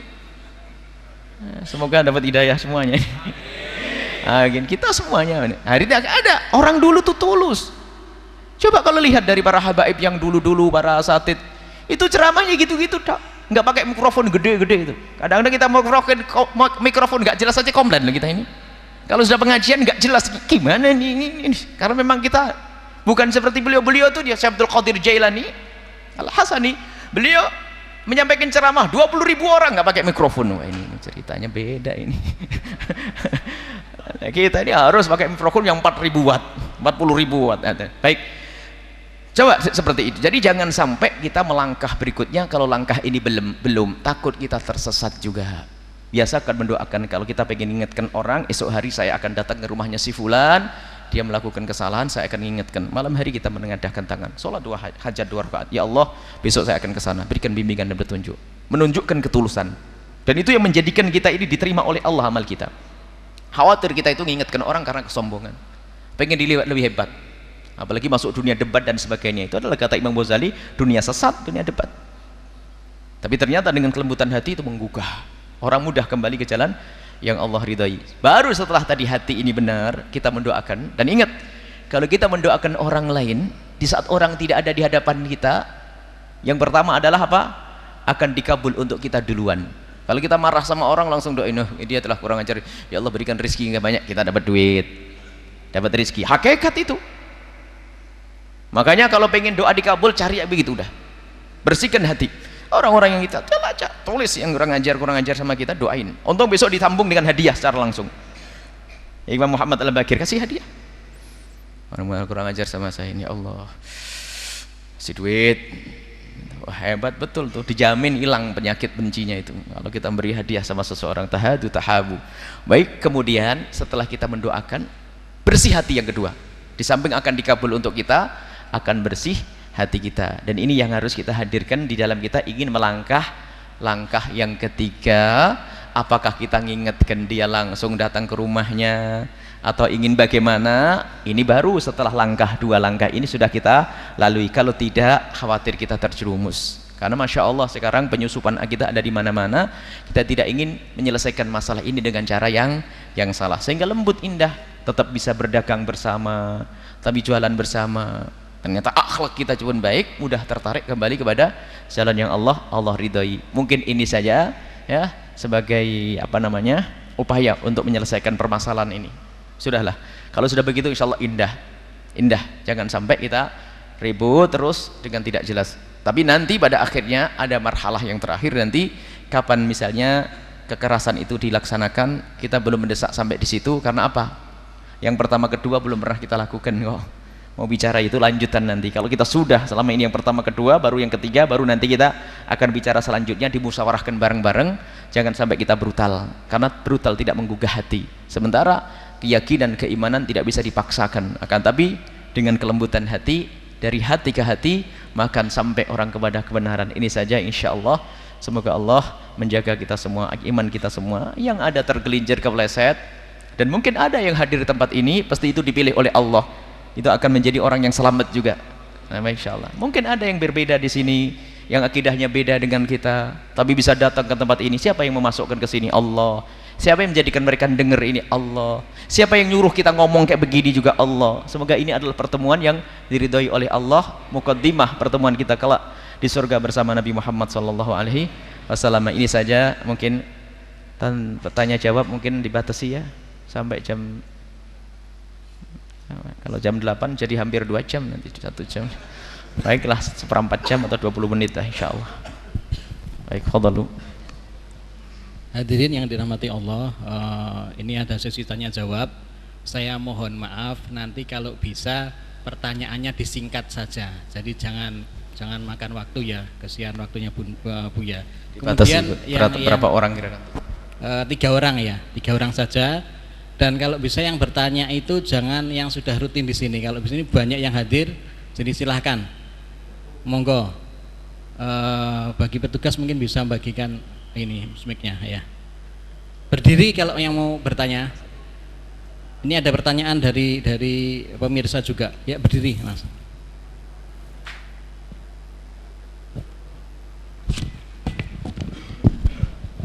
Terima kasih kesempatannya. Assalamualaikum warahmatullahi wabarakatuh. Assalamualaikum warahmatullahi wabarakatuh. Saya Yohan dari mahasiswa UNS. Yang saya tanyakan untuk yang pertama, satu pertanyaan, dipilih yang paling bagus, yang paling penting. Satu dan singkat ya. Misalnya kita berkunjung di suatu kampung ya. Biasanya kampung itu misalkan adzan asar itu sholatnya jam 4:30. Lah kita itu menginginkan sholat tepat waktu. Lah sebaiknya itu kita milih yang 4:30 itu berjamaah atau sholat sendiri jam 3 misalkan. Dan di Indonesia itu kan beragam sekali masjid-masjid dan aliran-aliran tertentu. Ketika kita bermusafir, berjalan di suatu bermusafir, lah kita sholatnya itu di masjid tertentu, misalkan masjid LX misalkan gitu. Nah itu apa sholat kita sah apa tidak? Demikian, makasih. Assalamualaikum warahmatullahi wabarakatuh. Saya langsung jawab. Satu dijawab dulu aja ya. Satu jawab. Bismillahirrahmanirrahim. Kalau yang pertama adalah sholat asar. Nah gini, masalah sholat berjamaah. Kita tahu bahwasanya begitu pentingnya sholat berjamaah. Tapi di situ juga ada keutamaan sholat awal waktu. Sebisa mungkin kita melakukan sholat awal waktu berjamaah. Makanya kapan kita boleh mendahului imam rotib? Jadi kalau kita sudah ada imam rotib, kita tidak boleh mendahului imam rotib. Hukumnya makruh yang menghilangkan pahalanya jamaah. Jadi imam rotib itu jangan disaingi. Tidak boleh kita ada imam rotib, tak taunya kita sholat duluan. Sudah ada jadwalnya jam begini, kok kita mendahului, makanya makruh, tidak boleh. Supaya tidak ada khilaf, ada fitnah. Baik, kecuali imam rotibnya adalah jauh sekali waktunya. Atau kita ada uzur, mau pergi mendesak, kita boleh mengadakan jamaah mendahului imam rotib, akan tapi di saat ada uzur. Kalau nggak ada uzur, makanya makruh yang menghilangkan pahala jamaah. Baik. Kemudian jika di masjid itu ada imam rotib tapi jamnya mundur, ini termasuk diperkenankan kita boleh membuat jamaah sebelumnya, karena tidak tepat pada waktunya, bukan di awal waktu, apalagi jam 5. Maka boleh kita membuat jamaah di awal waktu untuk apa? Agar kita mendapatkan keutamaan berjamaah. Cuman pertanyaannya ini adalah, mana lebih utama, kita mengambil awal waktu atau kita dengan akhir waktu dengan berjamaah? Disebutkan dalam madhab kita Imam Syafi'i, khususnya dalam kitab Fathul Mu'in, disebutkan bahwasanya kita itu disunnahkan untuk menunggu jika kita menduga bakal adanya jamaah, biarpun kita kehilangan sholat awal waktu, asalkan bukan masuk sholat waktu tahrim. Ada waktu itu kan ada waktu fadilah, ada waktu ikhtiar, ada nanti waktu karoha, kemudian ada waktu seterusnya, ada 7 waktu itu. Jadi kalau memang tidak sampai masuk waktu tahrim, kita menunggu bersama mereka. Tapi kalau bisa, cari kawan untuk sholat di awal waktu itu. Ini ya, supaya dapat dua-duanya. Kalau nggak ada kawan, maka tunggu berjamaah. Itu disunahkan kita nunggu berjamaah, biarpun di akhir waktu, asalkan tidak sampai kita masuk waktu tahrim. Waktu tahrim itu apa? Nggak cukup untuk sholat lengkap. Misalnya baru takbiratul ihram, salam, sudah masuk waktu yang berikutnya. Itu waktunya sudah haram, nggak boleh. Waktu tahrim. Baik. Kemudian masalah kita bepergian musafir, kemudian sholat di satu tempat kita kan? Tempat orang lain boleh, maksudnya sholat? Mau ngapain? Sholat apa? Boleh, menjamak, berjamaah. Kenapa tidak boleh? Boleh. Sholat berjamaah di masjid lain boleh. Beda. Oh, beda aki. Oh, beda begitu. Nah, ini permasalahan lain. Kita sholat di belakangnya ahli bid'ah hukumnya makruh, menghilangkan fadilahnya jamaah, kecuali ada tujuan untuk menjaga persatuan umat atau punya tujuan lain kita untuk bisa berdakwah dan bergaul dengan mereka untuk keselamatan. Tapi kalau hanya untuk mendapatkan keutamaan berjamaah di situ, tidak sebaiknya di situ. Pergi aja ke masjid yang lain.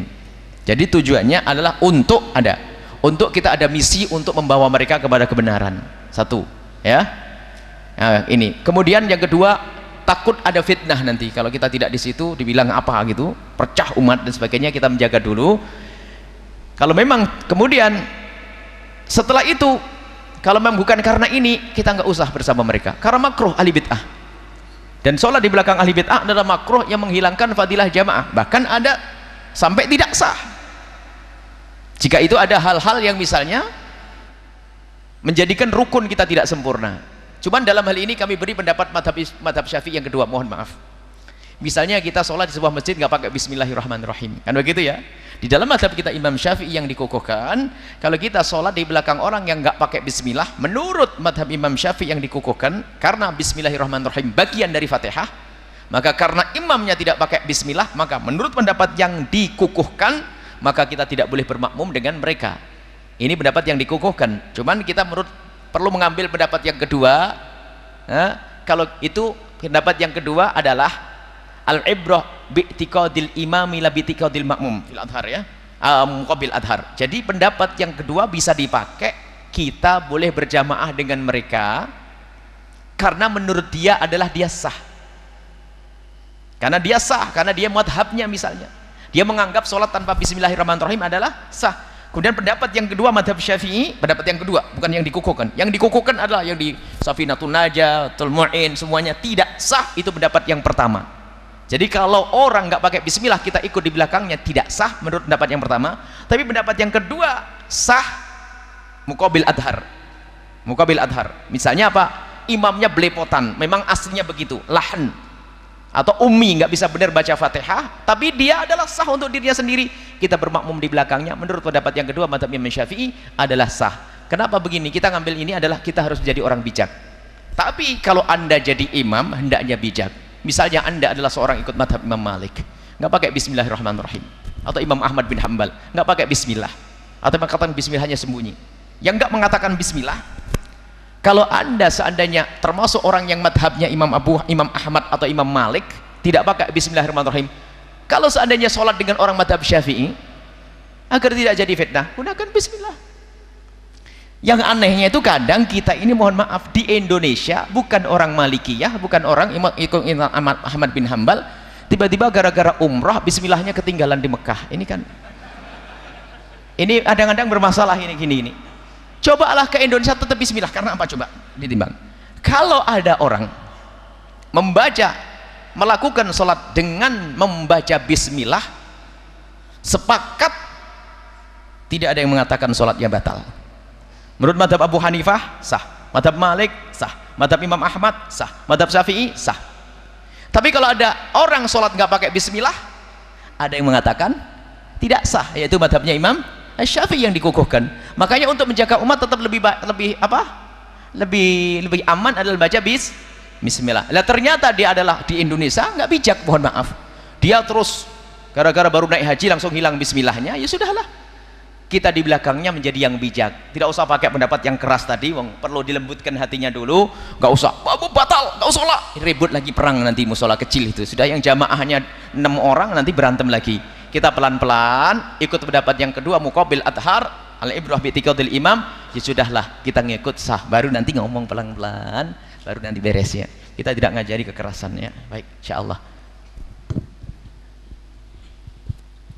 Assalamualaikum warahmatullahi wabarakatuh. Assalamualaikum warahmatullahi wabarakatuh. Saya Ahmad Rifai dari Majelis Al-Hidayah ingin menanyakan, di luar sana terdapat banyak aliran yang mengaku ahli sunnah wal jamaah, tetapi mereka mengaku bahwa mereka tidak mengikuti Abul Hasan Al-Asy'ari dan juga Imam Maturidi. Jadi mereka mengaku saya ini ahlu sunnah, tapi saya tidak mengikuti Abul Hasan Al-Asy'ari juga Imam Maturidi. Pertanyaan kami, bagaimana cara kita menjawab terhadap persoalan seperti itu? Kemudian persoalan yang lebih lanjut, bagaimana jika kita bermakmum kepada imam yang imam ini jelas-jelas tidak bermadhab, Buya? Jadi kalau imam ini mengaku saya ini tidak bermadhab, lalu bagaimana jika kita bermakmum kepada dia? Padahal di dalam kitab Fathul Mu'in Surutul Qudwah salah satunya adalah an la ya'taqida butlana sholatihi, yaitu sebagai makmum kita tidak meyakini akan kebatalan sholatnya. Bagaimana jika imam benar-benar mengaku bahwa dirinya tidak bermadhab? Jadi pertanyaan kami yang pertama, bagaimana cara menjawab mengenai Abul Hasan Al-Asy'ari? Yang kedua, bagaimana jika kita bermakmum kepada imam yang tidak bermadhab sama sekali? Baik. Terima kasih. Assalamualaikum warahmatullahi wabarakatuh. Waalaikumsalam warahmatullahi wabarakatuh. Kita harus bertanya, lalu anda ikut siapa? Mau ikut siapa? Dia namanya ikut Rasulullah. Oh hebat. Memang Abul Hasan tidak ikut Rasulullah? Kita semuanya ikut Rasulullah, tapi lewat siapa ini? Siapa yang bisa menjelaskan tentang akidah yang benar ini? Kita tidak bisa langsung kepada Quran. Baca Quran saja khatamnya itu kalau Ramadan sekali barangkali. Kita tanyakan, lo Anda ikut siapa? Ikut Rasulullah. Lo memang Abul Hasan tidak ikut Rasulullah? Ini kadang-kadang kesombongan sebagian orang nggak mau ikut ulama. Nggak ikut ulama, langsung kepada Nabi SAW. Imam Syafi'i ikut Nabi. Sehingga kadang-kadang nggak mau bermata, kenapa harus Imam Syafi'i? Kita langsung ke Rasulullah. Ajib, seolah-olah Imam Syafi'i tidak ikut Rasulullah. Ini aneh. Dia kadang-kadang yang tidak mau ngikut ulama, nggak mau taklid dengan Imam Syafi'i, tatonya taklid dengan ulama yang baru meninggal beberapa tahun yang lalu. Aneh kadang-kadang. Itu ada kadang-kadang keunikan. Sehingga mohon maaf kalau disebut syekhnya ini, semuanya ulama sampai Rasulullah ditinggal. Kalau sudah qala syekh fulan, tapi giliran Imam Syafi'i mana Rasulullah? Ini kan aneh. Ini bisa dites ya. Kita bisa disebut imam-imamnya yang masih hidup atau sudah meninggal. Kalau kita membawa fatwa mereka langsung nggak usah pakai Rasulullah, nggak pakai Quran, langsung aja sebut imamnya. Waqala syekh fulan, langsung wah, syekh fulan selesai. Tapi giliran kita nyebut Imam Syafi'i, kaget loh. Kok Syafi'i mana Rasulullah? Lah memang syekh fulanmu Rasulullah tadi. Baik, ini ada biasanya sebagian tanyakan lalu ikut siapa? Ikut Rasulullah. Baik. Ikut Rasulullah lewat siapa kamu? Imam siapa yang kau ikuti? Lihat. Siapa yang bisa menjelaskan akidah? Mereka bingung. Karena tadi kita jelaskan bagi tadi manhaj salaf. Kita ngikuti Nabi Muhammad, bukan ngikuti Nabi Muhammad melalui siapa? Para sahabat Nabi SAW yang menukil ilmu ke kita. Tapi perkataan sahabat Nabi bukan yang diambil dari perkataan sahabat Nabi, tapi cara bagaimana sahabat Nabi memahami Al-Quran hadis.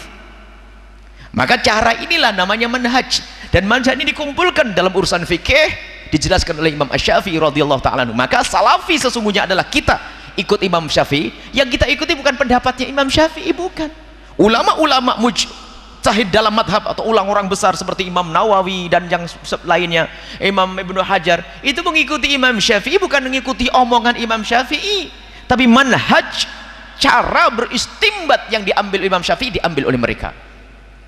Lah yang punya manhaj itu ya ulama-ulama kita ini, ulama-ulama yang bermadhab itu punya manhaj, ngikuti manhaj Imam Syafi'i. Jadi untuk memahami hadis ada namanya kitab usul fikih yang ditulis oleh Imam Syafi'i, adalah namanya kitab risalah, dan para ulama 4 madhab yang lainnya menyusun buku usul fikih, dan usul fikih ini ibarat adalah manhaj.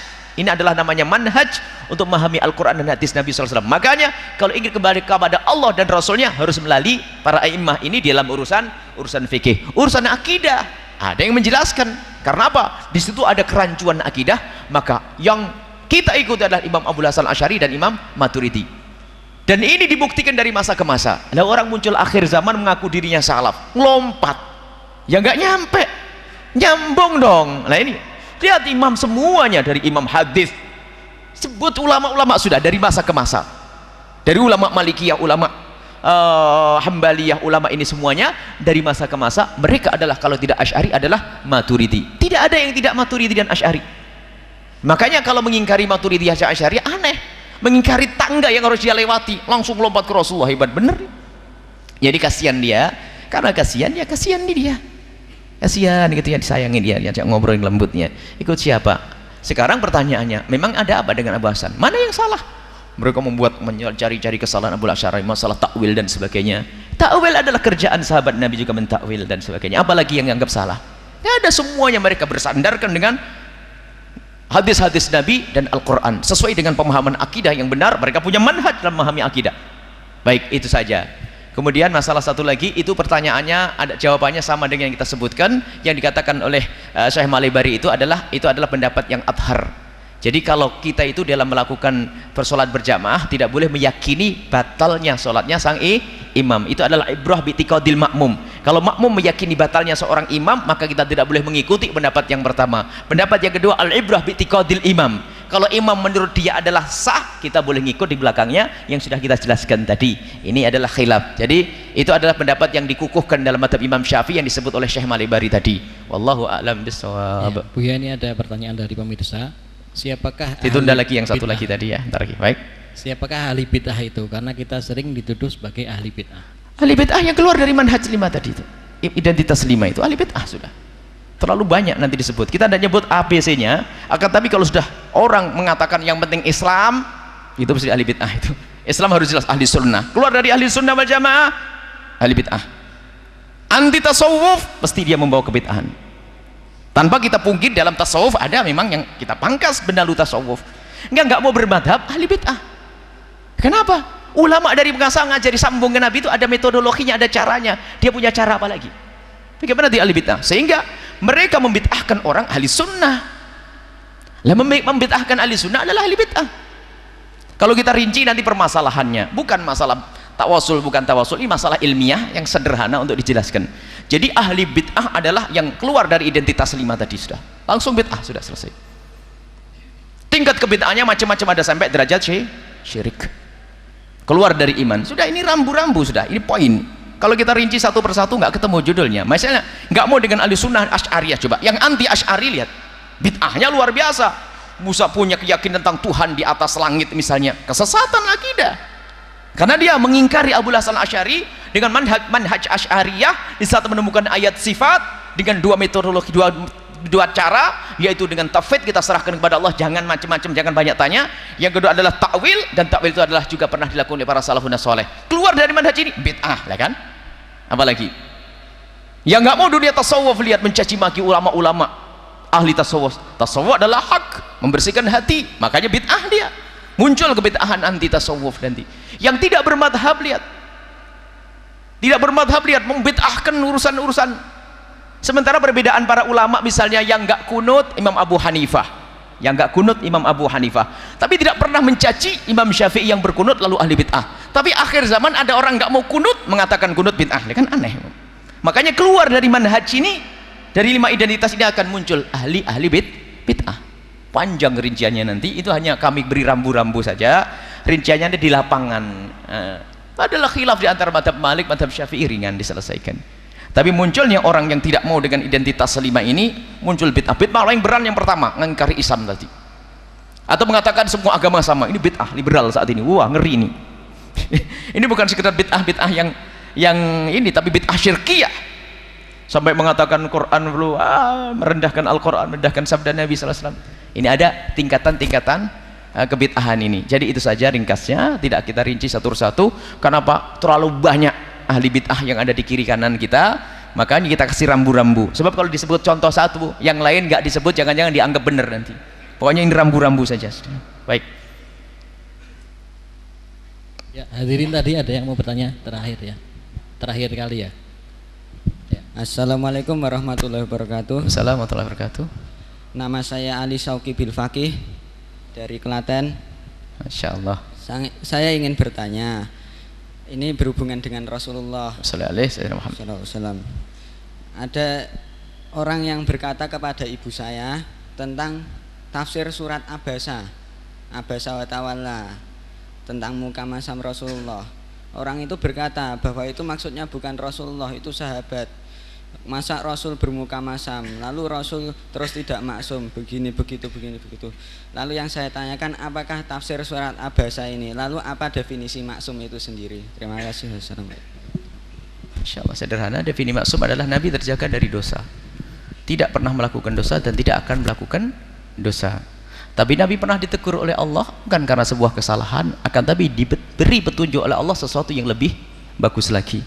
Jadi kalau Nabi misalnya ditegur oleh Allah, bukan berarti karena sebuah kesalahan, karena yang dilakukan Nabi tidak bisa disifati salah, sudah benar, tapi diberi oleh Allah yang lebih bagus lagi. Sama Abasa, Nabi muka masam. Karena apa? Justru semangatnya Nabi untuk berdakwah jangan ditafsir. Itu sudah ditafsirkan ahli tafsir. Memang ini ada khilaf di antara ahli tafsir. Ada yang mengatakan, sebagian mengatakan bahasanya itu yang muka masam bukan Rasulullah. Tapi jumhur ahli tafsir yang mengatakan yang muka masamnya Rasulullah. Muka masam itu bukan berarti langsung dianggap sebagai dosa. Masamnya sebabnya apa?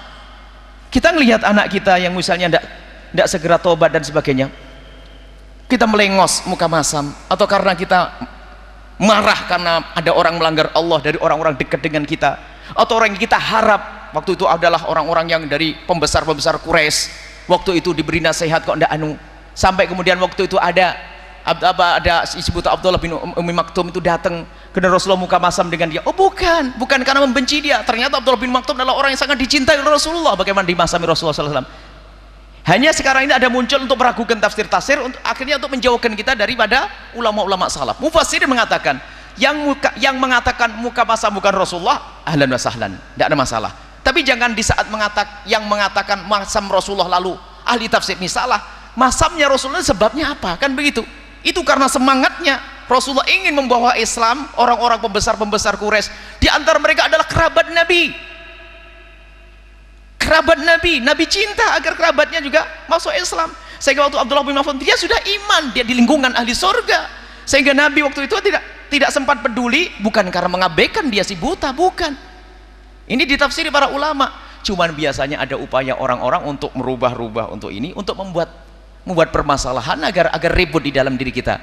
Sudahlah, bagi sebagian ulama kita mengatakan yang masam adalah bukan Rasulullah. Ahlan wa sahlan. Baik, sebaik-baik penafsiran. Akan tapi yang mengatakan masamnya Rasulullah, dijelaskan masamnya karena apa? Bukan karena Nabi terus membeda-bedakan karena kamu fakir. Loh, dia sudah ahli surga dan bersama Nabi ahli iman. Tapi ini loh pembesar Quraisy waktu Nabi serius begitu ingin mendakwai mereka, kemudian memuka masam, tapi masamnya bukan ditegur oleh Allah, itu bukan karena sebuah kesalahan, bukan karena kesalahan, tidak ada kesalahan bagi Nabi SAW.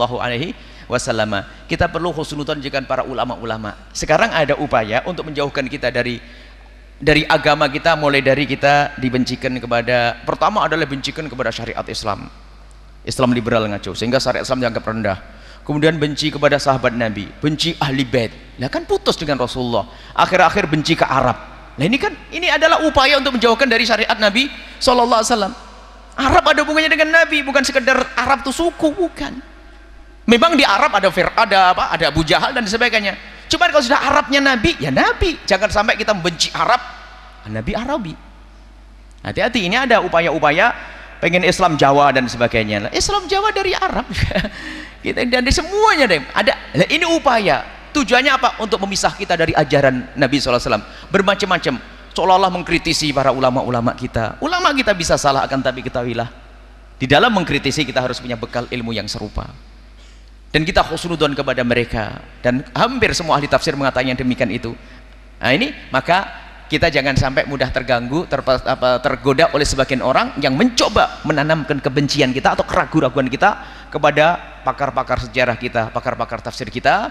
Dan ketahuilah, itu tidak bertentangan dengan kecintaan kita kepada Nabi SAW. Sebab abasa di sini adalah Nabi, tapi makna cemberutnya Nabi bukan karena membedakan si fakir dan si kaya, akan tapi begitu cintanya Nabi kepada umat, termasuk orang yang kafir sekali, Nabi rindu agar orang kafir pun juga masuk Islam, sampai Nabi rela dipukuli. Nabi sudah ahli surga loh ya. Nabi ahli surga, bagaimana Nabi harus rela jalan ke tempat yang jauh, sampai di sana di Taif bukan dihormati, dilempari sandal dan sebagainya.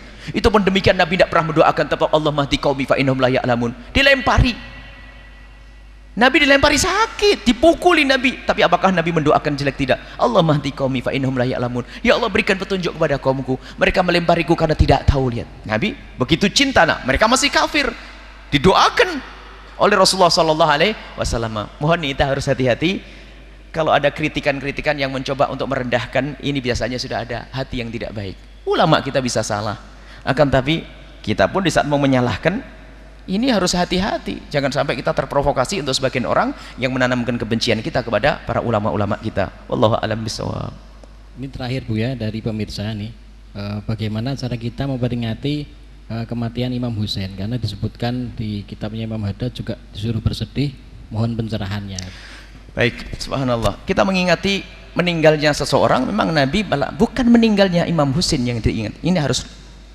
Akan tapi bagaimana keteguhan orang kita memperingati kematian itu adalah tidak perkenankan mengingati matinya seseorang. Hol itu bukan mengingati kematian, mati sehingga kita berduka tidak lebih dari 3 hari bagi orang yang selain daripada istrinya. Kalau sang istrinya boleh namanya hiddat sampai masa iddah selesai. Bukan mengingat kematian, mengingat duka, bukan. Mengingat, kalau hal itu mengingat bahasanya yang kita ini, kita sering lupa dengan perjuangannya, istiqomahnya, ininya. Makanya di saat kita mengingat kematiannya seseorang, bukan zat kematiannya. Beliau sudah ahli surga Imam Husain, waktu dipenggal leher beliau, waktu kepala beliau yang suci jatuh ke bumi, saat itu melambung beliau ke surga Allah Subhanahu wa taala. Selesai urusan Imam Husain. Tapi kita perlu bersedih makna agar kita jangan sampai urusan dengan ahli bait Nabi SAW seperti orang membunuh Imam Husain. Sebab kadang orang tidak lupa membunuh Imam Husain secara halus. Ada membunuh cucunya Imam Husain secara halus, ada membunuh terang-terangan mulahirnya. Ini dilakukan oleh orang Kufah yang mereka mengaku pecinta Imam Husain, mengundang Imam Husain 20.000 surat sampai 80.000 surat dikirim ke Mekah. Imam Husain sampai mengirim Sayyidina Muslim ibn Aqil Bisa dilihat, kita punya merajut cinta dengan Imam Husin 2 jam setengah, cerita panjang itu ya, ada videonya. Nah, ini cukup lama itu, kita punya merajut cinta dengan Imam Husin. Ini adalah kita hadirkan mulai dari Imam Husin keluar dari Madinah ke Makkah sampai dipenggal leher beliau dalam keadaan mati syahid. Baik. Nah, yang dimaksud adalah mengingat itu adalah agar kita belajar. Jangan sampai kita menjadi orang-orang yang seperti yang membunuh Imam Husin. Enggak masuk akal. Cucu Nabi dibunuh. Kikit. Kalau bukan karena kefasikan yang. Dan perlu diingat agar tahu bahasanya itu bukan orang ahli sunnati wal jamaati.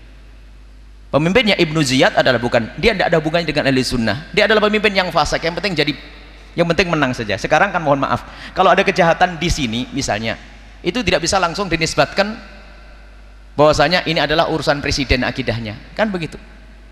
Jadi misalnya kalau ada kejahatan dilakukan oleh seorang presiden di sini, apakah langsung dinisbatkan kepada ulama di Solo?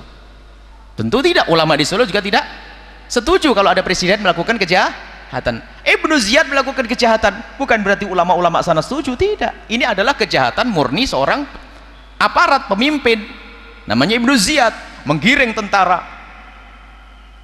Dan mereka adalah termasuk orang-orang yang semula mengundang Imam Husin. Jadi perlu kita mengingat Imam Husin, tapi bukan kita merobek-robek baju dan sebagainya, dilarang oleh Rasulullah. Atau mengingat menilai Imam Husin, sejarah berjalan Imam Husin. Makanya kita waktu menyebutkan berapa 5 tahun yang lalu atau 6 tahun yang lalu, kita menyebutkan kisah Imam Husin versi agar kita bisa ngerti bahasanya antara sahabat Nabi dan ahli bait Nabi itu adalah kompak. Dia dalam mencintai ahli bait Nabi SAW supaya tidak dipisah-pisah. Kita hadirkan kisah yang sesungguhnya. Maka di situ kita perlu mengenang wafatnya Imam Husin tadi. Sore tadi Imam Husin dalam keadaan berpuasa dipenggal leher beliau. Sore tadi. Nah, masih kita menyebut hari ini kita sekaligus memperingati wafatnya Imam Husin agar kita tambah cinta. Jangan sampai kita membunuh Imam Husin atau cucu Imam Husin, membunuh secara langsung atau secara halus dengan tidak memperhatikan kehidupan mereka, dengan tidak memperhatikan urusan mereka, atau mohon maaf yang paling penting juga tidak memperhatikan urusan agamanya cucunya Imam Husin. Itu kan membunuh di akhirat. Jadi kita harus peduli di sini, makna kecintaan kepada ahli bait Nabi ditumbuhkan saat itu. Memang ada 2 kutub ekstrim. Bersama wafatnya Imam Husin ada orang yang bergembira dengan wafatnya Imam Husin, nasibi, ahli neraka. Ada yang susah berlebihan sampai merobek-robek, melukai dan seterusnya, tidak diperkenankan oleh Allah dan Rasulnya. Ahli sunnah wal jamaah setengah, tengah-tengah. Sebut meninggal wafatnya Imam Husin untuk belajar. Dan itu pendiriannya ada cucu Nabi SAW yang luar biasa. Dan ingat, Imam Husin pergi ke Irak, ke Kufah bukan mencari pangkat, akan tapi karena kecintaan beliau kepada orang yang mengaku mencintai Imam Husin.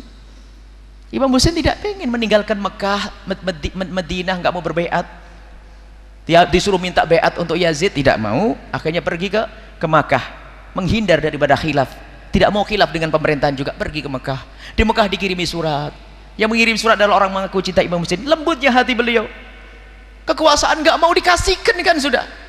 Nggak mau waktu Imam Hasan menyerahkan kekuasaannya antara Muawiyah dengan Imam Hasan. Imam Husin mengatakan tidak. Waktu Muawiyah mengatakan setelah nanti aku berikan kepadamu Husin, Imam Husin mengatakan tidak. Kekuasaan tidak diambil dengan cara beri-beri begitu. Ada syura di situ. Imam Husin tidak rindu, tidak buta pangkat. Ditinggalkan Madinah, pergi ke Makkah. Di Makkah ternyata ada surat. Imam Husin ingin membuktikan. Sayyidina Muslim bin Aqil disuruh. Ternyata waktu Sayyidina Muslim bin Aqil sampai Kufah, benar-benar orang menunggu Imam Husin begitu banyaknya.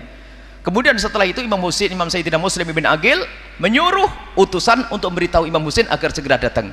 Rupanya tersitu ada makar dari Ibnu Ziyad sendiri melihat bahwasanya ini Muslim bin Aqil saja dikerumuni oleh orang seperti ini, maka diancam satu persatu, diprovokasi, sehingga orang pada ketakutan minggir satu demi satu sampai Sayyidina Muslim bin Aqil sendirian di bawah istananya Ibnu Ziyad, sendirian, nggak ada yang menemani. Sementara utusannya Sayyidina Muslim bin Aqil sudah berangkat memanggil Imam Husin. Dulu tidak ada telepon, tidak ada telegram, tidak ada. Berangkat, Imam Husin berangkat. Sayyidina Muslim bin Aqil di hari tarwiyah sebelum bulan haji dinaikkan ke atas loteng, ditangkap dan dijatuhkan dalam keadaan hidup-hidup, meninggal saat itu, mati syahid Sayyidina Muslim bin Aqil. Yang mengaku cinta kepada Imam Husin ternyata setelah itu pergi. Giliran Imam Husin datang, ternyata oleh Ibnu Ziyad disiapkan musuh-musuh, disiapkan pasukan untuk menghentikan Imam Husin. Dan di situ Imam Husain akan ditangkap sampai terjadilah peperangan. Nah, mengingat kisah ini untuk menambahkan kecintaan. Tapi ingat, jangan masuk fitnah. Yang membunuh Imam Husain bukan sahabat Nabi SAW. Yang membunuh Imam Husain adalah orang fasik, Syammar ibn al-Jausan. Dan tidak semuanya sebenarnya tidak mau membunuh Imam Husain. Sampai Imam Husain dalam keadaan kayak apapun waktu itu, sudah luka tangannya ini, nggak ada yang berani membunuh. Ada Syammar sang terkutuk, Syammar ibn al-Jausan mengutuk, bunuh, penggal lehernya, penggal lehernya. Nggak ada yang berani, karena ngerti ini siapa? Cucunya Rasul SAW. Cuman karena ketentaraan itu takut kepada atasan, benih, bunuh. Nggak ada berani. Akhirnya dipenggal sendiri oleh Syammar ibn al-Jausan. Terkutuklah. Dan tidak tahu rasanya kayak apa sekarang siksanya di alam barzah sana. Jadi mengingat wafatnya Imam Husain itu bukan kita untuk menggugah emosi lalu merobek-robek penyanyi ini kemudian mukul lalu membenci sahabat Nabi. Enggak ada hubungannya dengan sahabat Nabi Shallallahu Alaihi Wasallam. Imam Husain adalah Imam Husain. Bahkan yang dibarikan Imam Husain adalah ada sahabat Nabi. Bahkan kalau kita ingat cerita waktu Imam Husain menyusun barisan, anak-anak dari sahabat Nabi ditaruh di belakang. Lalu bertanya, Imam Husain kenapa barisannya semacam ini? Seperti kebiasaan bahwasanya ahli bait Nabi Muhammad harus paling depan. Karena urusannya urusan kematian. Karena ini untuk membela ahli bait Nabi sallallahu alaihi wasallam. Para sahabat Nabi, anak sahabat marah. Ya Imam Husain mengangkat suara, wahai Imam Husain, untuk kali ini aku minta jangan engkau yang di depan, bukan jangan barisan ahli bait yang di depan, tapi kami anak-anak sahabat Nabi yang ada di depan. Loh kenapa? Karena mereka adalah orang yang mencari ahli bait Nabi. Kalau ternyata mereka sudah membunuh kalian semua para ahli bait, mereka akan berhenti dan kami akan ditinggalkan hidup. Kami tidak akan mau hidup sementara engkau mati. Biar kami di depan. Jadi anak-anak sahabat Nabi pengen di depan. Sebab apa? Mereka pengen mati bersama ahli bait Nabi SAW. Tidak mau barisannya ahli bait di depan. Sebab orang-orang fasik itu membunuh ahli bait. Sudah selesai. Ini ente bukan ahli bait, sudah hidup lagi. Para sahabat, anak sahabat Nabi nggak mau hidup dalam keadaan ahli bait sudah wafat. Nah ini baca kisah ini, bagaimana hubungan baik antara sahabat Nabi dan anak-anak sahabat Nabi. Ini adalah kedekatan dengan ahli bait Nabi SAW. Nah, boleh kita mengingati wafatnya Imam Husain, tolong akan Nabi harus diterjemahkan dengan makna yang benar, bukan seperti sebagian orang untuk menggugah emosi ternyata untuk membenci ahli sunnah wal jamaah. Bukan, nggak ada hubungan dengan ahli sunnati wal jamaati. Memang ini ada urusannya Yazid dan sebagainya, tidak bisa mewakili ahli sunnah. Raja-raja di mana-mana, raja-raja tidak selalu dikatakan kejahatan seorang raja adalah kejahatan ulama. Nggak bisa. Misalnya kejahatan bupati apa presiden hari ini nggak bisa dinisbatkan kepada para ulama yang ada di sini, nggak bisa. Ini adalah presiden, punya kekuatan, punya kekuasaan. Tolong hati-hati. Khusus bersama wafatnya Imam Husain ini ada provokasi untuk menfitnah, seolah-olah mencintai Imam Husain, akan tapi sebetulnya kita ingin diajak jauh daripada Rasulullah SAW dengan membenci sahabat Nabi SAW. Di sana ada juga sekelompok orang yang menyeru cinta sahabat Nabi tapi benci ahli bait Nabi SAW, sehingga menyebut Imam Husain sampai mengatakan Imam Husain maksiat. Allah, bunuh diri katanya. Berarti Nabi Muhammad salah dalam hadis sahih, sayyidu sababi ahlil jannati, ini penghulu ahli surga. Ini Rasulullah salah berarti menyebut, hadis sahih Nabi Muhammad menyebut ini adalah penghulu ahli surga. Lalu kok mati bunuh diri di neraka. Ini ada sampai derajat, dan hari ini ada tidak simpati di saat mendengar kisah Imam Husain. Kita boleh menangis tapi jangan merobek-robek. Nah, ini kita manhaj ahli sunnati wal jamaati. Adapun yang disampaikan Imam Haddad maknanya adalah agar kita belajar. Jangan sampai kita termasuk orang yang memusuhi dari ahli bait Nabi SAW. Termasuk jangan sampai kita fitnah orang yang tiba-tiba membenci sahabat Nabi SAW. Sehingga dengan wafatnya Imam Husain yang selamat-selamat. Sehingga bersama wafatnya orang besar yang sesat-sesat. Bersama wafatnya Rasulullah, ahli iman akan teruji. Tapi orang munafik yang qalibu ala akibah, mundur, murtad bersama Nabi ada. Bersama orang besar lagi Imam Ali, bersama wafatnya Imam Ali, lihat. Dan kalau orang besar meninggal sebelum Imam Husain, ada orang besar meninggal sebelum Imam Husain, ada orang lebih besar dari Imam Husain meninggal dibunuh. Siapa? Imam Ali bin Abi Thalib. Dibunuh. Lebih besar dari Imam Husain. Sebelum Imam Ali ada Sayyidina Utsman bin Affan. Sayyidina Muhammad dipenggal lehernya. Siapa yang menjaga Sayyidina Utsman bin Affan? Hubungan baik antara sahabat Nabi dengan ahli bait. Sayyidina Hasan dan Husain disuruh Imam Ali jaga Utsman bin Affan ini, khalifah ini, karena ada orang-orang tidak baik. Sayyidina Hasan dan Husain ada di depan pintu rumahnya Imam Sayyidina Utsman bin Affan. Penjahatnya lewat belakang dan memenggal kepala Sayyidina Utsman bin Affan. Sebelumnya ada orang besar Sayyidina Umar bin Khattab dibunuh juga.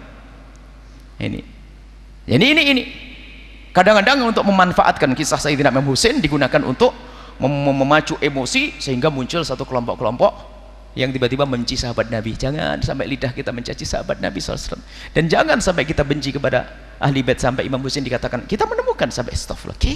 Ada ini, coba baca. Imam Husain adalah maksiat, sudah tahu dia cuma sedikit, bagaimana berani dengan ribuan orang itu dan sebagainya. Dia tahu kisahnya bagaimana. Kisahnya zalim. Imam Husain bukan mau dikirim kepada Yazid, bukan suruh baiat Yazid, tidak, sengaja dibohongi dan macam ceritanya itu. Ada 3 pilihan yang ini kisah, dengar nanti kisah Imam Husain khusus nanti, karena sudah kelewat janjinya sampai jam, mohon maaf. Bismillah, cukup insyaallah. Ketemu lagi insyaallah pada kesempatan yang berbeda. Insyaallah kita tutup dengan doa, nanti Fatihahnya diakhiri dengan para habaib. Bismillahirrahmanirrahim. Alhamdulillahirabbil alamin. Allahumma shalli ala sayyidina Muhammad wa ali sayyidina Muhammad. Irhamna wa la tu'adzibna wangsurna wa la tahdhulna wa afina wa la tumritna wa akrimna wa la tuhinna wa athirna wa la tuthir alaina innaka ala kulli syai'in qadir. Allahumma ya Allah yang menyaksikan kami saat ini, ya Allah, kami mohon jaga iman kami, akidah kami, tetapkan kami kepada akidah yang Kau ridhai, ya Allah, akidah yang mengajari kecintaan kepada ahli bait kekasihmu Nabi Muhammad, akidah yang mengajarkan kecintaan kepada sahabat kekasihmu Nabi Muhammad, akidah yang mengajarkan kecintaan kepadamu, akidah ahli sunnati wal jamaati, ya Allah. Dan kami mohon, ya Allah, jika ada di antara sahabat, saudara, kerabat kami yang keluar dari akidah yang Kau ridhai ini, kami mohon, ya Allah, berikan bimbingan dan petunjuk kepada mereka. Sungguh kami tidak rela jika mereka keluar dari akidah yang Kau ridhai. Kami tidak ingin mereka sesat, ya Allah. Engkau maha kuasa, Engkau yang menguasai hati mereka. Dan kami mohon, ya Allah, seperti Engkau pertemukan kami saat ini, pertemukan kami kelak di surga bersama kekasihmu Nabi Muhammad.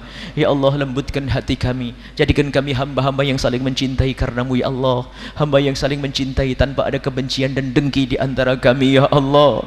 Ya Allah, berikan kesabaran di hati kami, ya Allah.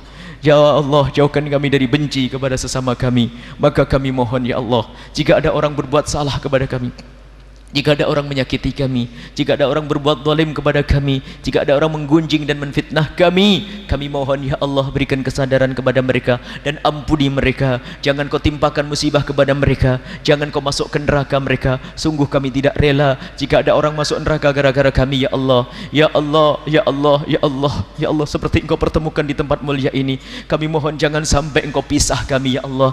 Kami ingin terus bertemu dalam kemuliaan semacam ini di dunia dan kelak di surga bersama kekasihmu Nabi Muhammad. Keluarga kami yang ada di rumah, anak istri kami, ya Allah, lihat mereka dengan kasih sayangmu, ya Allah.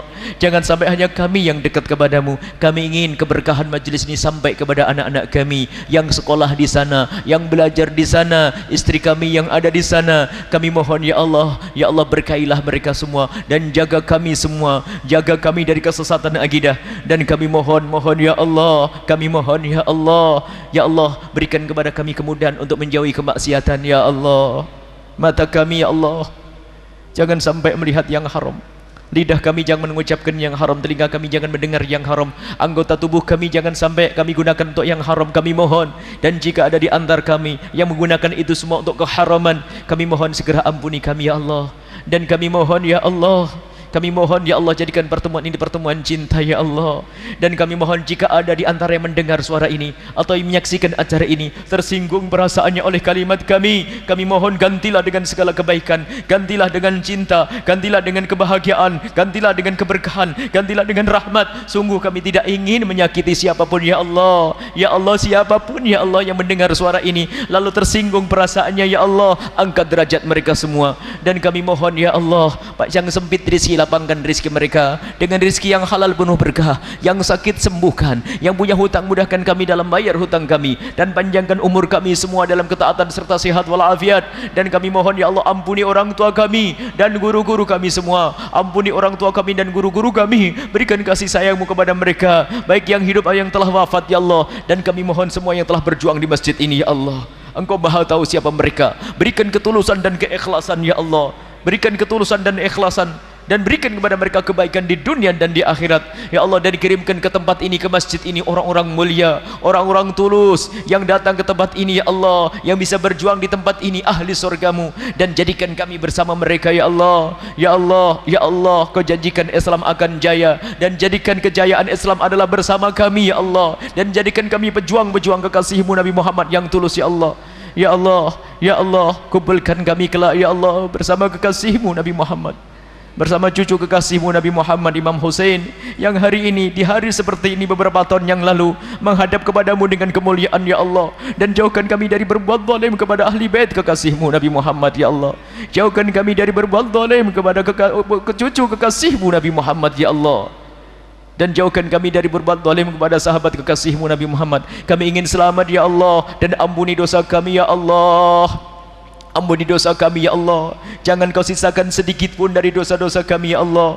Ya Allah, jauhkan kami dari meninggalkan solat. Kami mohon ya Allah, jika ada di kiri kanan kami ini yang sering meninggalkan solat, kami mohon berikan kesadaran dan ampuni mereka ya Allah. Sungguh kami tidak rela jika ada tetangga kami satu yang tidak meninggalkan solat. Kami tidak rela, dan jauhkan mereka semua dari minum-minuman keras. Jauhkan kami dan mereka semua dari judi. Jauhkan kami dan mereka semua dari membuka aurat ya Allah. Maka kami mohon jika ada di kiri kanan kami, di tetangga-tetangga kami, ada di antara mereka yang belum biasa menutup aurat mereka ya Allah, karena mereka belum mengerti, kami mohon berikan kesadaran dan berikan pemahaman, dan mudahkan mereka untuk menutup aurat mereka ya Allah, dan ampuni mereka ya Allah, dan jauhkan kami semua ya Allah dari kehinaan zina yang saat ini banyak terjadi, dan mukaddimah zina ya Allah. Jaga anak-anak kami, keluarga kami dari zina yang busuk itu ya Allah, dan jauhkan kami dari mukaddimah zina syahwat ya Allah, dan mudahkan kami untuk mendapatkan yang halal ya Allah. Jauhkan kami dari zina, dan kami mohon siapapun yang pernah terpeleset dalam hina dan busuknya zina itu, kami mohon berikan kesadaran ya Allah, dan ampuni mereka, dan tutup aib mereka di dunia sehingga di dunia tetap mulia, dan tutup aib mereka di akhirat hingga tidak kau siksa lagi, dan bencikan kami semua kepada zina, dan buka pintu halal untuk kami semua. Yang belum menikah, mudahkan mereka untuk mendapatkan pasangan orang-orang mulia yang kau muliakan, yang menjadi sebab mereka mulia di dunia dan di akhirat, dan berikan kepada kami ya Allah husnul khatimah, anak ya husnul khatimah, mati dalam keadaan iman, dan kami mohon ya Allah, jadikan ucapan kami di akhir hayat kami kelak saat Engkau hendak mencabut nyawa kami ingin saat itu ya Allah hati dan lidah kami mampu mengucapkan kalimat agung dan mulia, la ilaha illallah Muhammadur Rasulullah, la ilaha illallah Muhammadur Rasulullah, la ilaha illallah Muhammadur Rasulullah sallallahu alaihi wasallam. Rabbana atina fid dunya hasanah wa fil akhirati hasanah wa qina adzabannar. Wa sallallahu ala sayyidina Muhammadin wa ala alihi wa sahbihi wasallam walhamdulillahi rabbil alamin. Sirrul Fatihah. أعوذ بالله من الشيطان الرجيم. بسم الله الرحمن الرحيم. الحمد لله رب العالمين الرحمن الرحيم مالك يوم الدين. إياك نعبد وإياك نستعين اهدنا الصراط المستقيم صراط الذين أنعمت عليهم غير المغضوب عليهم ولا الضالين آمين.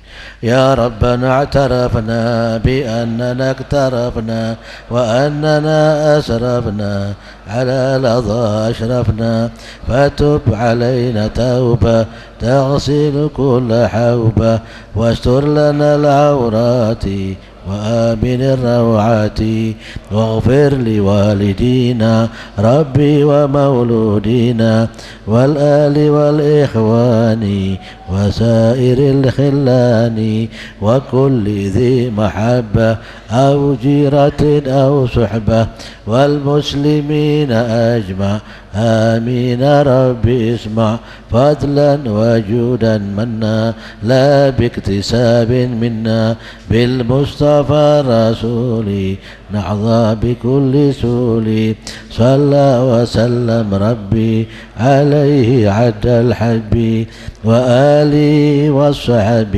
عداد طش الصحب والحمد للإله في البدء والتناهي والحمد لله رب العالمين.